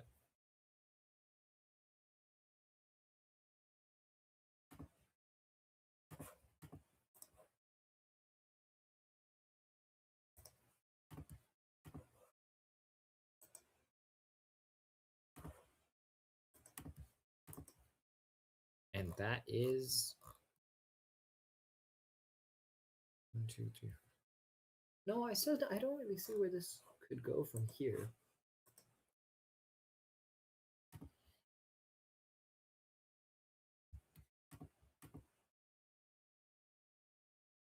They're taking their time. It is both of them are undefeated, so this is if one of them loses this, then they would not be undefeated anymore.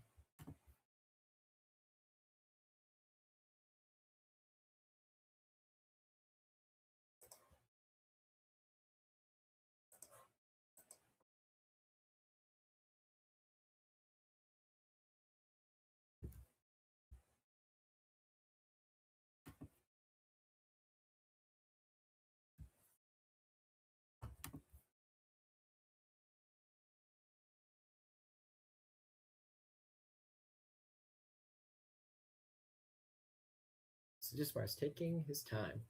Okay. When it comes to Soul versus Sigismar, I think the biggest difference is that Sigismar, since he's more consistent, is a much larger threat throughout the game. And when you think about like Sigismar's end there, like we know that Donifer, he's playing the same deck that he was playing in the previous matches. We saw a little bit of him before. So his uniques are based off of creating all of those characters for really cheap and then just overflowing the board, like every Orda Sigismar does. But here versus the Soul, I think what he's got to worry about is that once, yeah, because here it is. Here's another Tiny Jin. There's the colorful cuckoo. Once he starts getting all of this ramp, then there's not much that. Oh, never mind. Ignore what I said because the Sigismar played a Sandman to make the cuckoo gain a sleep. So now the cuckoo is not going to go to reserve and he won't be able to ramp, which is sad. So I'm assuming now Sigismar is just going to ignore this cuckoo and play to the other side. So that's unfortunate for the Soul. He won't get the ramp off of it.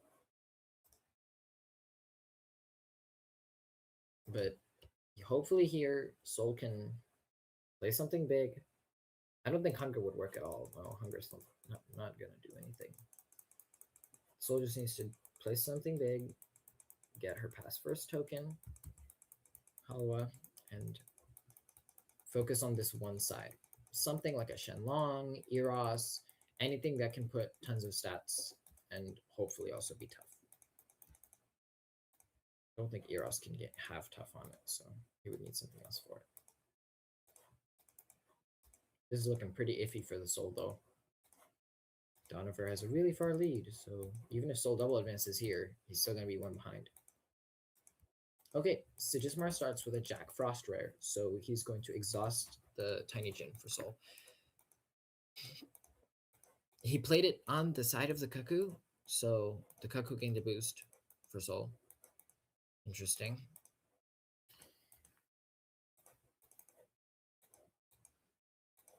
The one stat for Jack Frost and Mountain doesn't matter since their Sig is in plant water and Soul is in water. On the companion side, there's nothing for either player. Sig's in Mountain and Soul is in plant.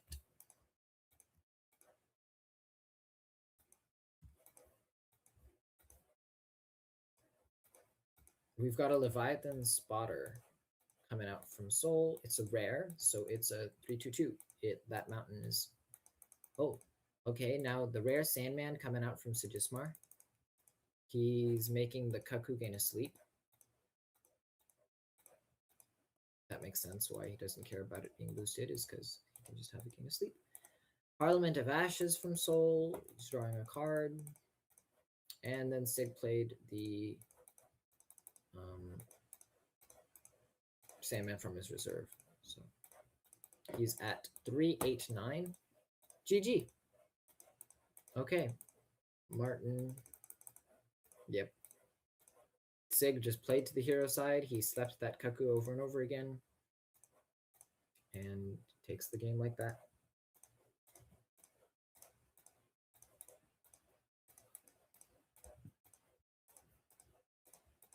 And well, that's the end of that.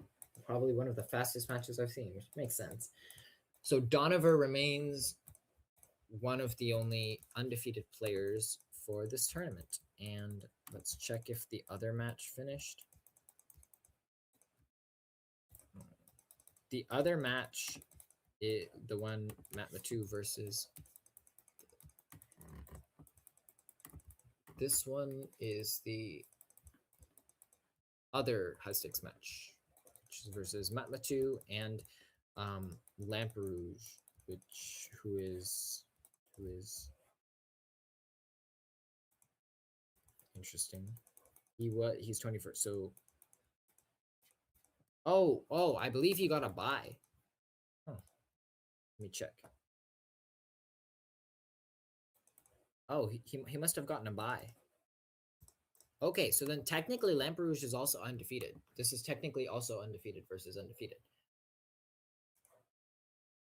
Kojo versus Sig. Yeah, once you get to the top tables, then of course there's going to be more Kojo Sig. Makes sense. So far they're staying even. As we join them, Kojo, just now they finished. Kojo's 2 away from winning, so is Sigismar. Kojo is in Hero Side Water, Companion Side Water Mountain. Sig is in Hero Side Mountain, Companion Side Plant Mountain. Kojo with 2 cards in hand and a Bravos Pathfinder common in reserve, and Sig with 4 cards in hand and an Ortis Trooper rare and Gargoyle common in reserve. Kojo has 1 Haven Bastion, but other than that, there's no other permanents. It is the rare Haven Bastion. Sigismar plays the Ortis Trooper from his reserve, and Kojo plays Hunger. Okay.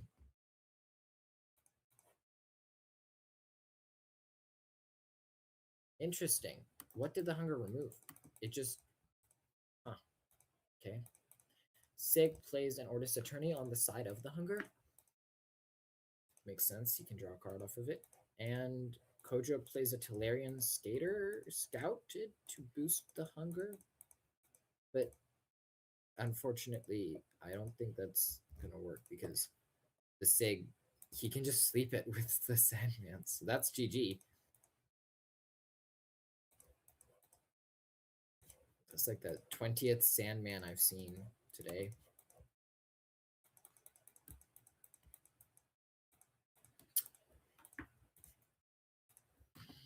Every faction has access to sleep except for Exene. Okay, so that means that this match is over too. Matt Matu wins, which means let me check. Donover went 7 for 7. He was undefeated. And Matt Matu also, I think, went 7 for 7. So we have 2 undefeated players for this tournament. Congratulations to Matt Matu and Donover. Both of y'all went undefeated.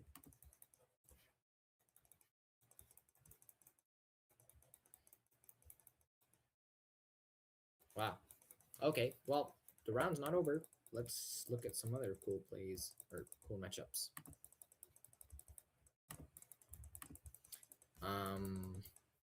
Where is... Wait, what if I... What's on the bottom table? I wonder what's on the bottom table. This is table number 68. It's a Sierra versus a Kojo. This Sierra has 2 Aerolith Quarries up.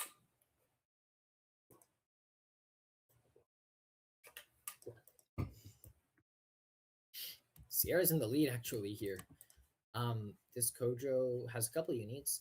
Yana, Korgan Agent, 4 cost 3/4/2. Played from anywhere, you may have target character gain a sleep if it's facing me, sabotage. When I go to reserve from the expedition zone, if you are the first player, target character in reserve gains 2 boosts. So it can target itself. Kappa, 4 cost 3/3/5. You may play from anywhere. You may put a card from your hand in reserve. If you do, you may return target character or permanent with hand cost 4 or less to its owner's hand. On the Sierra side, we've seen one unique. A.W.O.L in his reserve. It is a 2 cost 3/1/2. When you play a permanent with hand cost 3 or more, you may sacrifice a permanent. If you do, I gain 2 boosts. This might be the same Sierra that we were looking at earlier. I can't remember. It might just be.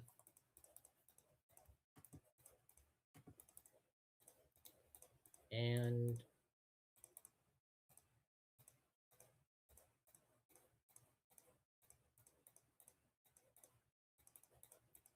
it is, yes, it's the same Sierra from before. And they have just won. Okay.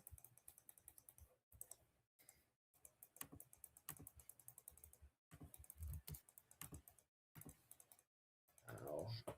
Okay.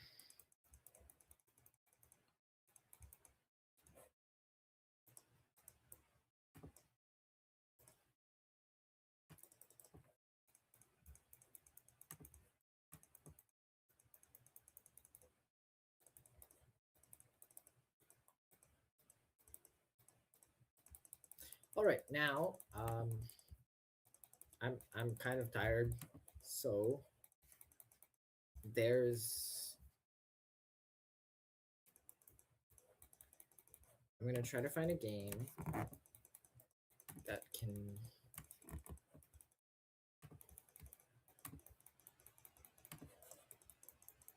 Nope, this one's about to end as well. Well, I guess if most of them are almost done, let me check. Are there any that are not almost done? Nope, that one ended just now. Let me reload.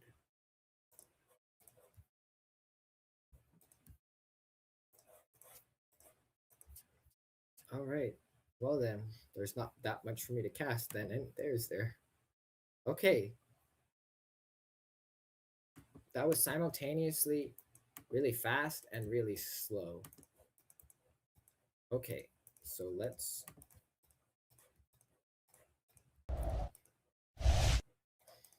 Okay. It's over.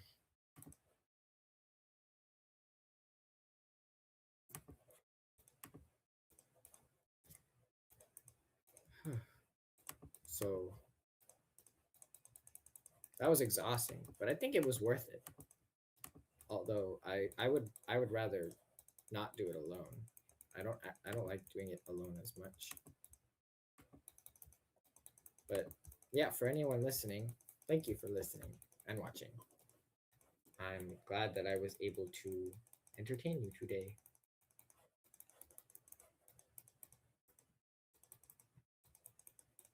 I just wish that I had somebody else here with me because I don't exactly like doing it by myself. But that's okay. I hope y'all had as much fun as I did. And I hope that I can see y'all again.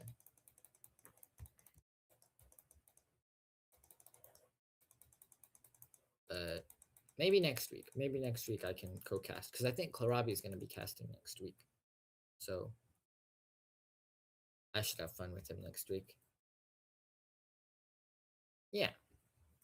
But until then, I guess this is adios. So I will say goodbye. And I will take a break while. Am I supposed to wait? I don't know if I should end the stream right now or if I...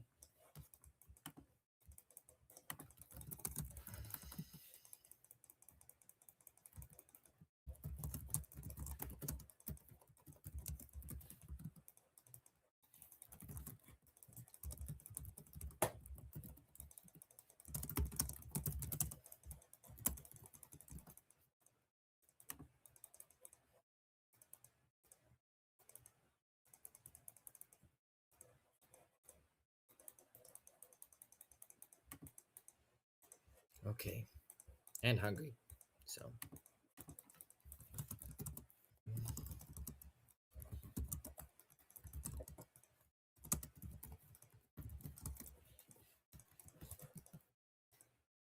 Okay. So now I need to go. Bye bye.